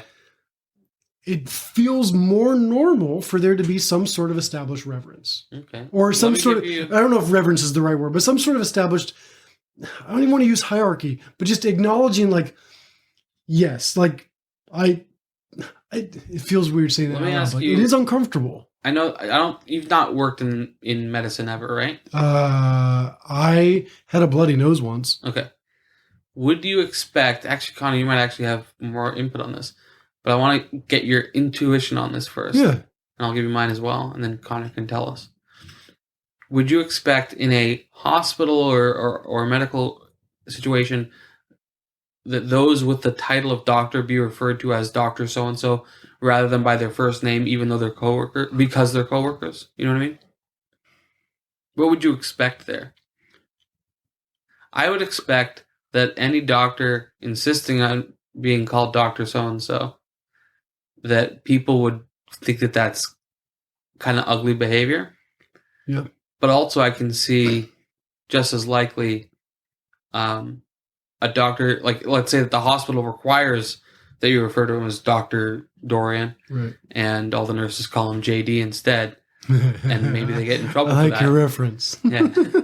Connor, insights? As far as my experience Yeah. working in a Have you seen medical any of that? facility, Yeah. so mine's a little different because I'm in the military, Sure. and all of the doctors, Sergeant doctor. all of the doctors are officers. Officer doctor. Officer doctor? So we call them by their rank Yeah. normally. Rank doctor. So like the two doctors that I work with are one's a captain and one's a major. So we'll call Are them. either of them doctors?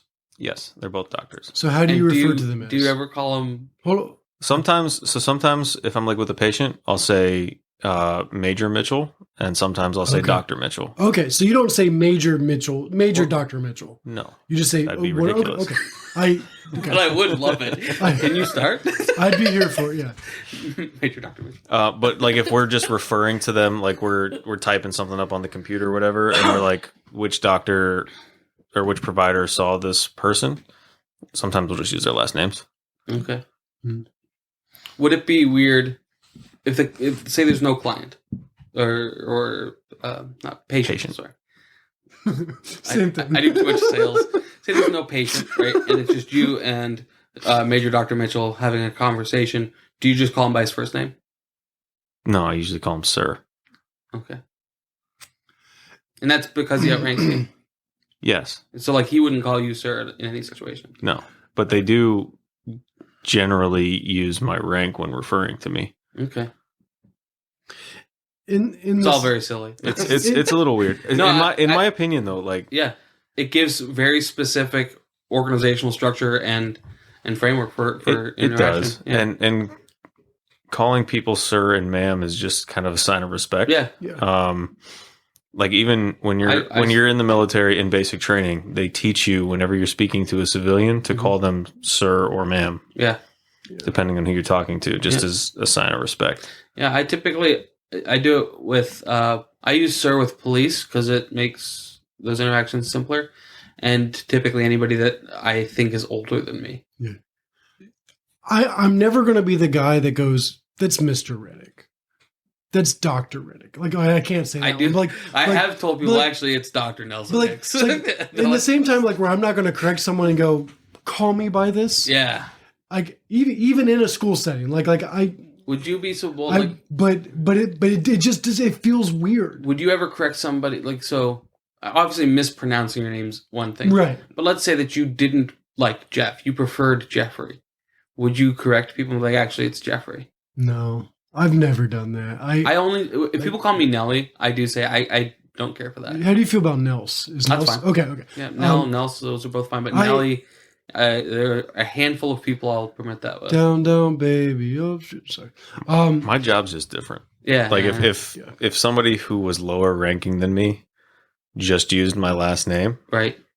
they would be on the ground doing push-ups. Yeah. Well, that's life at a gas station, man. all that to say, like I feel like the phrase dress for the job you want or dress for success. Right. Like I feel like it goes in the same thing. Like if you're not able to acknowledge whether it's a person, whether it's an idea, if you're not able to acknowledge the thing that you're learning from, Yeah. that's leading you somewhere to go somewhere better and beyond. Like if you're not able to be able to humble yourself and put yourself below someone, I think that provides an inability to put yourself in a place of learning or humbleness. So in the school district, which I've enjoyed, like I enjoy, like, but in that situation where it's just like, oh, hey Jeff, like, what are we doing today? Like, and it's not because you're a substitute. No, it's not because of myself. No, that's how they refer to the actual staff so teacher. weird. And again, I'm not looking to be elevated, I but in the same it was sense, like Mr. and Mrs. first name. I don't want to be equal to the students in some aspects because like I want them to know that like I'm giving direction that needs to be followed, not just guidelines that they should go by. Right. Like, whereas like if I'm talking to someone in a medical facility, doctor, whatever, I'm saying that because like I want them to know I'm going to trust you because I know your position. Mm-hmm. I'm underneath your care. In the same way, like as students, like I think it's important for students to know they're here, whether it's in a church setting, whether it's like with any form of respect. And I say student, just anyone that's beneath someone else. So even adult students, like I think it's important for them to establish that I'm here to learn. I'm here to be led. Yeah. Mr., sir, ma'am. So I don't necessarily think, going back to the main question, I don't think there's a direct correlation of the downfall of society to using a pronoun. Right. But in the same sense, I think those pronouns? Those are titles. Those are, okay, titles. Yeah. I think there is a sense of, there is a lack of elevating ourselves to be a little bit better. Yeah. Elevating ourselves to be a little bit more established. Like kids in public school wear sweatpants, wear pajama pants, wear crop tops, they wear hats now in schools. Yeah. Like just like things like that. Like, granted, yeah, clothes doesn't necessarily affect the way they read a book, but in the same sense, are they giving themselves the best effort by preparing themselves and getting their body and their mind ready to be adaptable and to be trainable, to learn, right, to be absorbent. Yeah. Like, I think you dress for the job you want, not the job you have. Right. Unless you're at McDonald's, then you got to wear the shirt they give you. Like, that's required. Well, maybe that's the job you want. Why are you wearing a manager shirt? It also I want your job. It also gets a little weirder as you get older because, like, my kids are having friends over. Yeah. And Jen's totally comfortable having our kids' friends call her Jen. And it's not like a conversation we have. It's, one of them called me Nelson. I was like, call me Mr. Nelson. Oh, you correct. Yeah. You correct. Okay. And then I've had, like, should I call you Mr. Hicks? I was like, Mr. Nelson's fine. And it's still like, I think that Mr. is necessary. I think part of it is too because I look like a kid. I don't dress like most adults. When I was working at the church, I actually would prefer them just to call me Jeff rather than Pastor Jeff. Like, and it was a minimal time that I had the title of youth pastor or student ministry director. Like, for me, it was just call me Jeff. Like, I don't like in that setting where like I'm trying to have a relationship where it's more intentional. Like, like a church relationship is different than a school setting. So like I'm almost more preferably in that setting, I'd rather be just Jeff. Yeah. Like, I'm okay with Mr. Reddick, but I don't need to be called Pastor Jeff. I don't need to be called Youth Pastor Jeff. I did have once where I called an older man, like, I think his first name was Mark or whatever. And he introduced himself, how you doing, Mr. Mark? And he says, oh, no, we're peers. Just call me Mark. And I was like, sorry, Mr. Mark, but like, you're old enough to be my grandfather. You have much more experience. And I made the case for like, it's important to me that he's like, no, Mark will do. And I was like, okay. Yeah. So and I thought that was interesting. But also like, so I think it's weird if somebody corrects you up, right? If like you say, how you doing, Mr. Reddick? They're like, actually, it's Dr. Reddick. Dr. Mr. Reddick, Sergeant. Dr. Sergeant Mr. Reddick. I think that's weird. Yeah. But like if somebody gives you a title of reverence, I think just take it. Yeah. But going back to is it true? Connor, is it true? Do you think that green hair and bone through your nose is just a short trip away from when you stop hearing ma'am and sir? Not necessarily. I think that's just personal expression. Right. I understand where he's coming from when he says it. Like, as far as saying sir and ma'am, it's when they stop saying that, in his mind, it's a snowball effect. Mm-hmm. and eventually they'll get to that point. Yeah. I don't necessarily agree that they correlate, though. Okay. I think that you could have green hair and a pierced nose and still respect your elders. Yeah, absolutely. So I wouldn't say I necessarily agree with him. There's a book by Michael Pollan. Do you know who that guy is? Nope. Most of the stuff he does, Is he modern or is this like older? modern, Okay. still writing. Okay.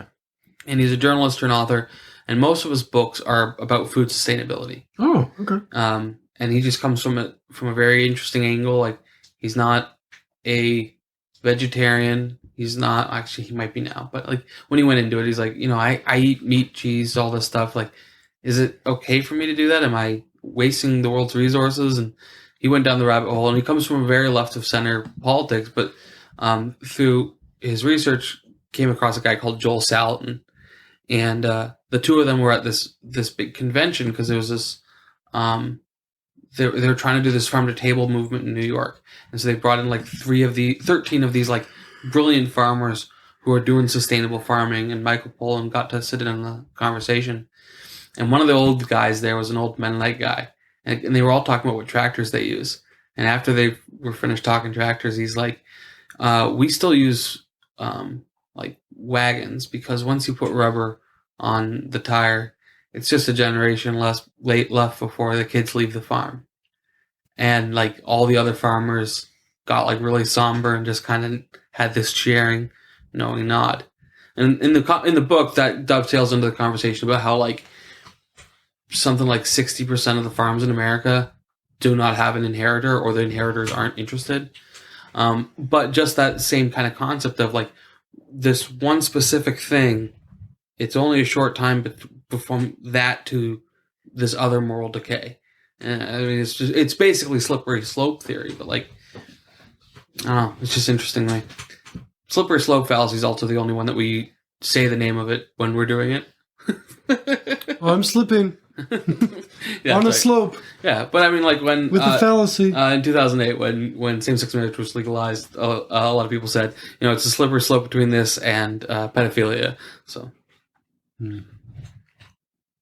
any thoughts on pedophiles? I have more to say Yeah. about the movie, but Absolutely. not Yeah. necessarily this point. No, Yeah, we can move on. absolutely. Absolutely. I think we've wrung that teat dry. Question for both of you, but primarily you, Jeff, because this is your first time seeing this movie. What did you think of the score? Honestly, I didn't even notice it. There's a reason. Is there not a score? There isn't one. I would Oh, say I don't remember one. There's about I didn't actually. I thought you were just like baiting me. Like, Yeah. there's no. so there's about 11, I think 11 or 17, something like that, minutes of music in this movie. Really? And most of that is the credits. The rest of it is just like bells, like Buddhist Zen bells that they would use for Interesting. dramatic effect. Really? But most of the movie, there is absolutely no music, and the only thing that you can hear in the background is the wind. I didn't notice. Like, I did not notice the absence of music in this at all. I did notice when music was present. So the mariachi band. Mm-hmm. That scene cracked me up. Did you know what they were saying? I have it right here. It's just like the plot of the movie. Yeah. You wanted to fly without wings. You wanted to touch the sky. You wanted too much wealth. You wanted to play with fire. So I noticed when there was a song introduced, Yeah. but I don't think I ever acknowledged the fact that music was absent. Jen and I were laughing at that scene just because, like, I think that's a hilarious. Like, I want to hire a mariachi band to just go play loudly to passed out drunk guys in Yeah. the street. It's just such a hilarious thing. So, So Like that's I- interesting. like I said, most of the time, all you can hear is the wind, and Yeah. I think that there's a reason for that. Incredible. Now, you guys know I'm not super religious, right? But I think, and especially some of the research that I did for this movie, for the podcast, that there is a correlation between the wind noise and the Bible, especially the book of Ecclesiastes. Mm-hmm. Okay. So, why are you smirking at me? Because I think I know where you're going with this, Okay. and I'm really, I love this. So, Because this is not the kind of conversations you and I typically have, Connor. correct. So, from what I understand, the Book of Ecclesiastes focuses mostly on death, Yeah. right? And And the meaningless of life. yeah. And Meaninglessness of life. there's a part at the end of the movie where Sheriff Bell is talking to his uncle or whoever that is, and he starts telling him about how his uncle starts telling him about how the problems of the world aren't all necessarily on him to solve, and that is vanity, right? And there's a part in Ecclesiastes that says all is vanity and a chasing after the wind. That's right. And I think that the reason why most of the time throughout the movie that you hear that wind is that they want you to kind of focus on the meaningless of life. Meaninglessness. Sure. The meaningless. Yeah, that works. Yeah. Sorry. Go ahead. Focusing on your own vanity, especially with the title of this movie, No Country for Old Men. You're focusing on your personal nostalgia and the way that you view the world from when, you were a kid, and how everybody says, oh, back in my day, things were this way or whatever. Generally, that's not true. You're looking at everything through rose-colored glasses. And I think this movie focuses a lot on that death aspect. Yeah. And especially with the coin flip, the idea that when we die, we don't necessarily know what comes after, right? Obviously, if you have faith, you believe in, an afterlife and things like that. But in reality, we don't know for sure what happens. And so it's kind of bringing forth the idea that it's better to hedge your bets, because there's a 50-50 chance there's something out there or there's not, depending on what you believe. And it's better to try and do good in the world, believe in something, be a good person, so that when you die, if there is something, you have that reward. And if there's not, there's no harm done. And I think that goes back to the coin flip, the wind, Ecclesiastes, all of it kind of coming together as one overarching theme throughout the movie, which is why at the beginning, when you said there's all this death that doesn't mean anything, I disagreed with you. I think the death is important. So it's not that I think that the movie is making a point that death is meaningless. I think that I think that they were trying to make a point in how meaninglessly death happened in the movie, right? Woody Harrelson seems like he's going to be a super important character, and killed technically off screen, and very, very quickly after his introduction too. Right, he didn't have much screen time in this movie. And then Josh Brolin's character also killed off screen. And I think, and then you've got the 11 dead Mexican drug cartel guys. You've got a bunch of nameless people getting shot in pretty just nothing ways. I think that they were trying to make a point of. It's similar to how some of the movies we've covered in the past, especially war movies, and they just kind of the nothingnessness of sort of kind of like a everything everywhere all at once type argument of just none of this matters. It could be gone like that. Is kind of what I was picking up from that, and that the banal deaths serve to make that point. Not that they were saying death itself is meaningless. But I just found it interesting that there isn't any music, that it's just the sound of the wind. Yeah. And I think that kind of plays into this sort of biblical undertone. Yeah, absolutely. I'm going to get ahead of myself here with my final thoughts of this movie with our end-up wrap-up, but that thought alone makes me want to watch this movie again, because I didn't notice it. Most movies, I don't want to say most, there are some movies where I'm like, the music is a part of it. And for me, it's a part of the experience. Harry Potter. I love the soundtrack to Harry Potter. Lord of the Rings. Most of Christopher Nolan's movies, because he uses a lot of Hans Zimmer. So for me, there's a lot of films that I'm just as excited for the soundtrack as I am the film. This one, I didn't need the music. Or I consciously didn't know that I didn't require it because of the way the movie played out. I'm so fascinated by that. I want to watch this again now. Movies often have terrific scores as well. I want to watch this again now. I'd never noticed it. And try to focus on the fact that there's no music. When you said, what do you think of the score? I was like, there wasn't one, was there? That's I'm glad you mentioned that. Usually when it's quiet in a movie, you'd notice, and this one it's just kind of like Yeah, I never once thought about the score in this movie. I never required it. Do you have additional topics you want to go over?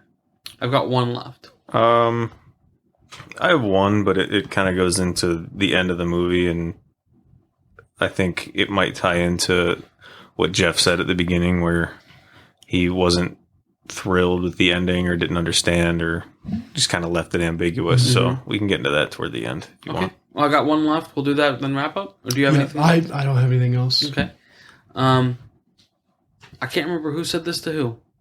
He says, if the rule you followed brought you to this, then of what use was the rule? Anton Chigurh said that to Woody Harrelson's character. Right. That's right. If the rule you followed brought you to this, then of what use was the rule? Everything. Because, like, he wouldn't be there if it wasn't for the rule. But the rule brought him to his death. I still think that plays into the whole Anton Chigurh is not a real person, and the entire reason he's there is to represent chaos. Right. But, like, we're all on track to our death. Not to be, like, super existential and, like, philosophical, but, like, all of our choices in our life revolve around the fact of either our legacy, what we leave behind, mm-hmm. or us trying to prevent us having an untimely death. Mm-hmm. Like, all of our choices and actions have something to do with humanity and life and living, whether it's the removal of or the adding to. Yeah. But, like, it's like, I think it's a very vague statement. Right. And but like, it also depends largely on your rules. Right? Yeah. And I think there's a line, Firefly. I know you've not seen it yet. But I've seen a bunch of Fireflies. Summertime, like, my daughter loves catching them. So there's a line in a jar, Firefly, shake them up. Your main character in Firefly, lightning bugs, Captain Malcolm. Was part of the army that lost a civil war in the universe, and somebody said something about him being on the losing side of the war, and he said, I might have been on the losing side, but I'm not convinced I was on the wrong side. And that kind of comes back to this whole, what use was the rule if it brought you to this? Well, just because the rule brought me here doesn't mean it was a bad rule. Right. It might have been a very good rule still. And it'd be in serving of that rule to see this at the end. Right. I've followed many lines of, journeys of, chosen choices that have got me to places, and the journey itself has been terrible, but the outcome was life-changing and life-giving. Mm-hmm. So, like, but this one's the opposite. Right. But like, but flip that. What if the journey to the end was nothing but life? Yeah. Was nothing but fulfillment, was nothing but enjoyment and establishment and just fulfilled curiosity. Like, what if you met the end and went, if this is it, then the journey here I'm happy with. So I guess it depends on what the rule is, and also what the this is that you're being brought to. It's very vague. It's very vague. Yeah. Which for the movie it works. Right. And like I was struggled with the ending, but in the same sense, for the now second movie that I'm very familiar with of Coen Brothers, and like, Oh Brother, Where Art Thou, I remember enough. Yeah. The ending fit for what I was expecting. Like, I had low expectations for this movie, being that I didn't enjoy Fargo. Mm-hmm. This movie exceeded. And maybe it's why I enjoyed it so much, because like I had low expectations. Right. Because of I what I do and do not like to enjoy. Mm-hmm. So the ending, it didn't ruin my expectations of the film. It was just, oh, that's right. Mm-hmm.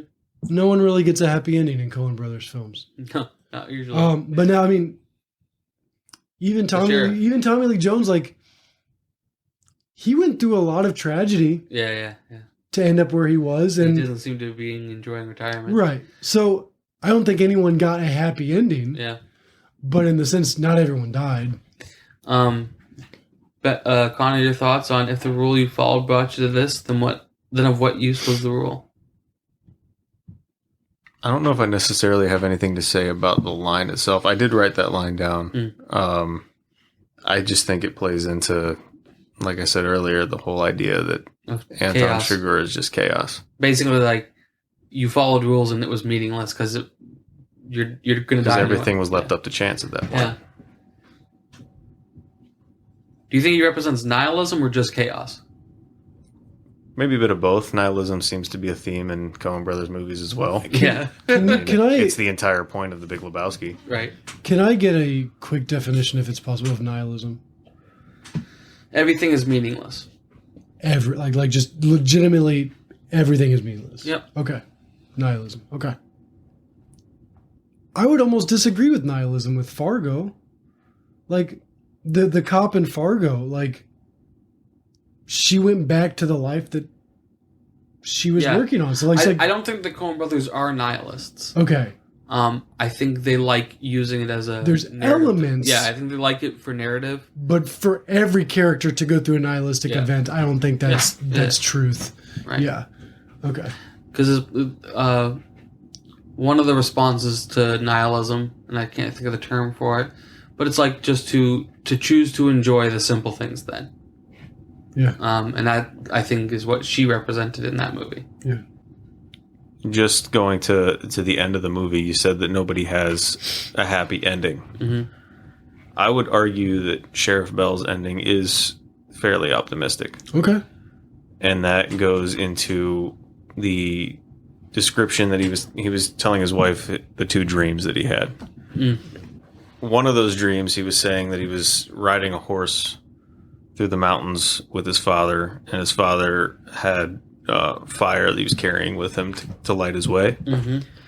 I don't know if you guys have read The Road at all. I have Another I Cormac watched McCarthy book. the movie when it came out. Okay. I'm not familiar with either. All right. So the story of The Road is essentially a father and a son that are making their way through a post-apocalyptic world.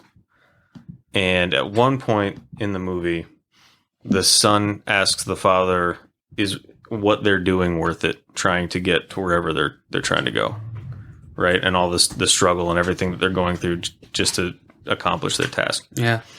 And the father says, the world is dark and we need people who will carry the torch and move the world forward. Right? Paraphrasing, but that's essentially what he says. One of the things that Cormac McCarthy likes to do in his books, Liked to do. Okay. He passed July this year. Yeah. Or June of last year. Okay. I've read a couple of his books, and one of the things that he likes to do is take a narrative point or a theme from one of his books and carry it into the next one as if it's almost a spiritual sequel. Okay. And he wrote The Road before he wrote No Country for Old Men. Okay. So he kind of used that theme in this movie to show the growth of Sheriff Bell, the main character, right? He starts Right. out the movie narrating and waxing nostalgia about this previous time in his life when he looked up to all the old men and the world was the way that he thought that it was. And he realizes as the movie goes on that he's trying to essentially just take the torch that was passed along to him and carry it along for the next generation to try and make the world a better place. That Right. he can't solve everybody's problems, but he can at least make it as good as possible while he's here for the next generation. And I think that's kind of what he's saying at the end of the movie when he's talking about the dream that he had with his father and the fire. And he goes to his uncle and he starts talking about everything that he's been trying to do. And his uncle tells him that he can't solve the world's problems, that's vanity. I think that the ending itself is sort of a happy ending for him because he gets that realization. And I think that also plays into the whole Anton Chigurh might not be a real person, might just be an agent of chaos, a representation of that he was really chasing the cartel that was chasing Llewellyn. And he did the best that he could, but he couldn't save everybody. Mm-hmm. That was my interpretation of the end. I can't disagree with that. Have you read the book that this is based on? I haven't read No Country for Old Men. I've read The Road. Okay. I'm curious if your theory does better or worse than the novelization. From what I understand, other than a few changes that they made for that one scene where they took the was out to make the line Right. more impactful, most of the dialogue in this movie are direct quotes from the book. Wow. This is not a dialogue-heavy film. No. but when there is dialogue, it's not. And I noticed that with Fargo as well too. Like every phrase, every conversation was intentionally meticulous, and like Also, it's like yeah, for very not- intentional Yeah. in the construction of it. Yeah, So I appreciated that as well. Going back to back between this and Fargo, like yeah. this one, I was like, oh, they're not talking much. Like this is just a lot of like, but in general, like, but when they talk, I'm like, this is valuable. Like, There's also almost no editing that they did for this movie. Almost Really? everything that they shot is in the movie. all right, let's wrap it up. Let's wrap it up. All right, gentlemen. 2007's No Country for Old Men. Would you guys recommend this film? Absolutely. Yes. Yep, me too. All around. To anyone specific or like a category specific or just in general, like is this a film that anybody that enjoys movies would like?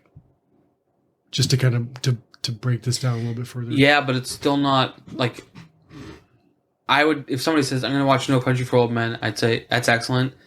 And then I'd say you should also check out, and I would say other Coen Brothers movies that I think are better than it. What's your number one Coen Brothers film that you've seen? Yeah, I think it might be Fargo for Okay. me. Okay. Your opinion is wrong, but that's fine. Yeah. What do you think? Best Coen Brothers. I haven't seen that many Coen Brothers films, if I'm honest. I've seen Fargo. I've seen this. I've seen Oh Brother, Where Art Thou? Ballad of Buster Scruggs. I've seen clips. I haven't seen the entire thing. That's good. I think for like the Coen Brothers movies I've seen, Actually, better than Fargo is Raising Arizona. Which was their first one. Yeah. Right? That was their first I also film. haven't seen that. Yeah. As far as the Coen Brothers movies I've seen, this is my favorite. I haven't seen Oh Brother, Where Art Thou recently enough of the three I've seen to give it a fair Yeah. judgment. But I do know I love like music for me is a huge like the soundtrack for Oh Brother, Where Art Thou is amazing. Who doesn't love the Soggy Like Bottom Boys? George Clooney is like Saga Bottom Boys. it's like I just the way I get excited about talking about that film. Yeah. I feel like this would be number 2 It's of a the great three I've movie. seen. Yeah. But like I haven't seen it recent enough to give it a fair judgment. Like I need to watch that movie again. I think Oh Brother, Where Art Thou is 100% a more quotable movie than this one. Oh, 100%. 100%. Even more than Fargo. I think there's way more lines in Oh Brother, Where Art Thou that's quotable Oh, sure. than Fargo is. Oh, yeah, for sure. Oh, you I betcha. don't want fuck. God damn it! I'm a Dapper Dan man. I ain't want no fop. Would you change the ratings? Rated R. No. Nope. It wouldn't take much to make it TV friendly. There's not much language in this It's movie. almost all violent. Yeah. There's minimal. I don't even know if there's an F-bomb in this movie. I think there was. There was, okay. If it's definitely not And there's almost, I don't frequent remember word. any. There's sex no scenes. sexual. There's no nudity. Yeah. It's like it wouldn't take much for them to edit it for TV quality. Yeah, but it's definitely PG-13. rated R. Yeah. For sure. Like the violence and just the. And I think it works well as R. Yeah, absolutely. I agree. 2007 has this movie aged well? I think it's aged really well. Almost. What, 16 years? What's the math on that? Don't remind me. I was in high school still. Me too. Yeah, 16. This movie's 16 years old. We graduated together, Nelson. Yeah, no, it doesn't show its age. No, but I also No, think that it's- it in many ways feels like especially some of the highway scenes, like cinematic shots, feels very like all like Fargo, and so it almost in some ways makes it feel like it was filmed in a different era. You know? Yeah. Well, it's a period piece. Period pieces usually hold up. Well, yeah, but so was Fargo. Yeah, Yeah. but barely. No, I like the age. I like the setting of this movie. Like I think Yeah. I think it's definitely for the last 16 years it's a good age. Would this be in your personal top 250? Now, Connor, you already answered this, or one of you already answered this. He did. I think it would be. Yeah. Okay. I don't think it would be. I don't think it'd be top 50, but it'd be in the top 250. I think it's on track to be in my top 250. It's definitely not in my top, like it's not the top half, but I think it's on track to be in there. Last question here, which we've added since we've had you on the show. Why do you think this is on the top 250? What makes this movie IMDb top 250 worthy. I think it's the direction and the theming and the acting all combined. I think it's an incredible job. There's a reason why Javier Bardem won an Oscar for this movie. Mm-hmm. Now knowing the soundtrack situation of the film, that kind of ramps this up, the fact that like they eliminated an element that a lot of movies rely on to get this movie to emit an emotion or an experience. And they admitted that to switch it out with something else. That excites me. I really want to watch this movie again, just for the sheer audio fact. The acting is spot on. It's not a choppy story. The story moves in a nice, like, it's fluid. It feels like if it's not a struggled storyline. Like, so I appreciate the tempo of the movie. I think the characters are well developed. Like, I think like this is not my favorite movie of all time, but like I can't find any qualms in it. So for that reason, like I think everything is done really well in a manner that deserves high praise. Yeah. So I don't know if that's a cop out, but like I liked every aspect of this movie, and I'm very curious to watch it without knowing the audio situation. Yeah. I don't know. I would put it in my top 5 Coen Brothers movies. I think it's... You've only seen 2, so no, I'm just kidding.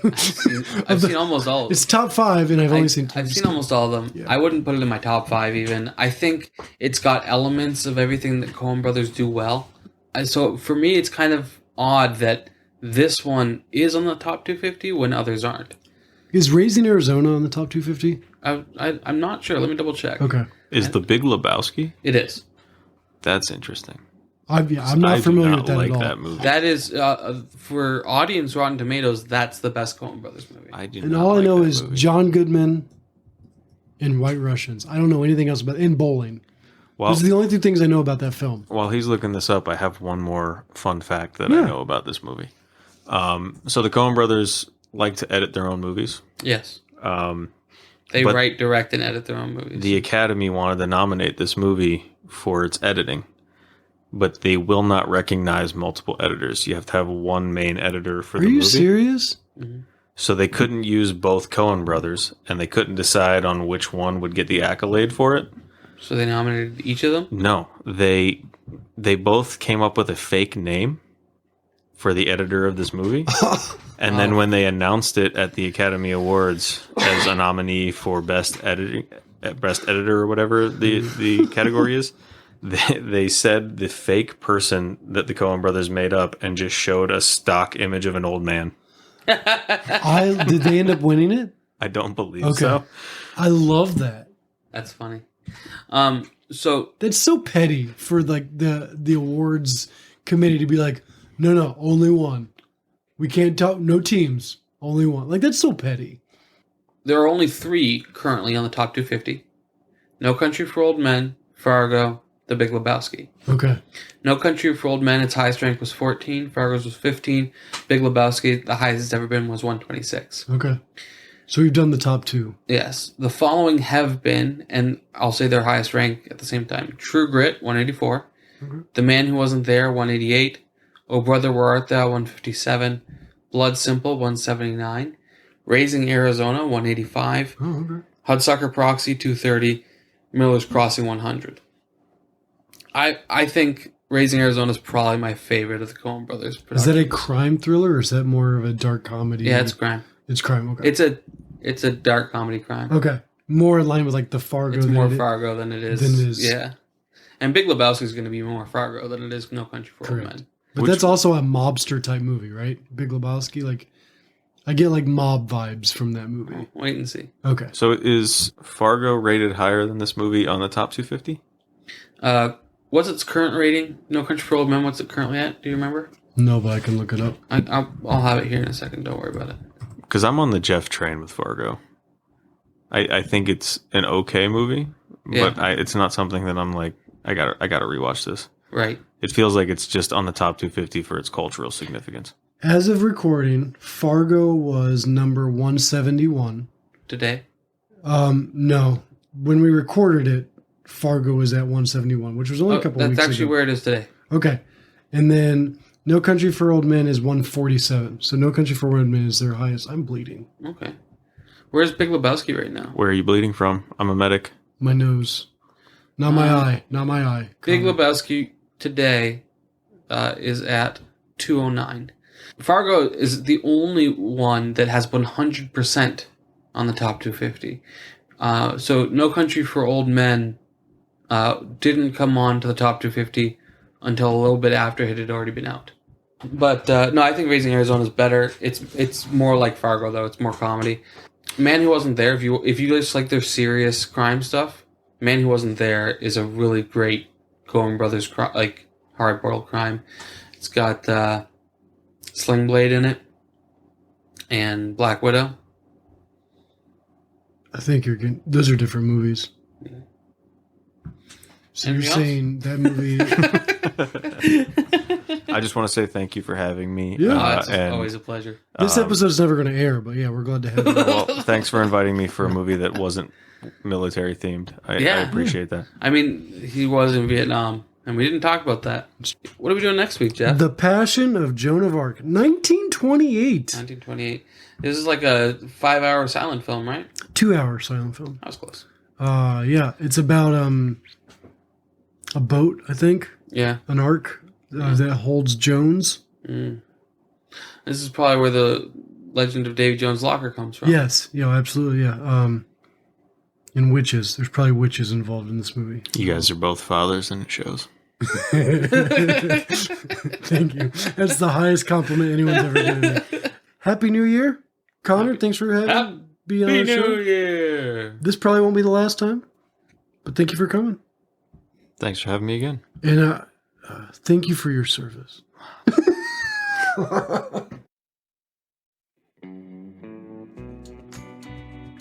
Thanks for listening. We hope you enjoyed this episode as much as we did. If you have found value in what we discussed today, please consider leaving us a rating and review. And don't forget to subscribe so you never miss an episode. If you have any feedback or suggestions, we would love to hear from you. That's right. Tell us why we're wrong.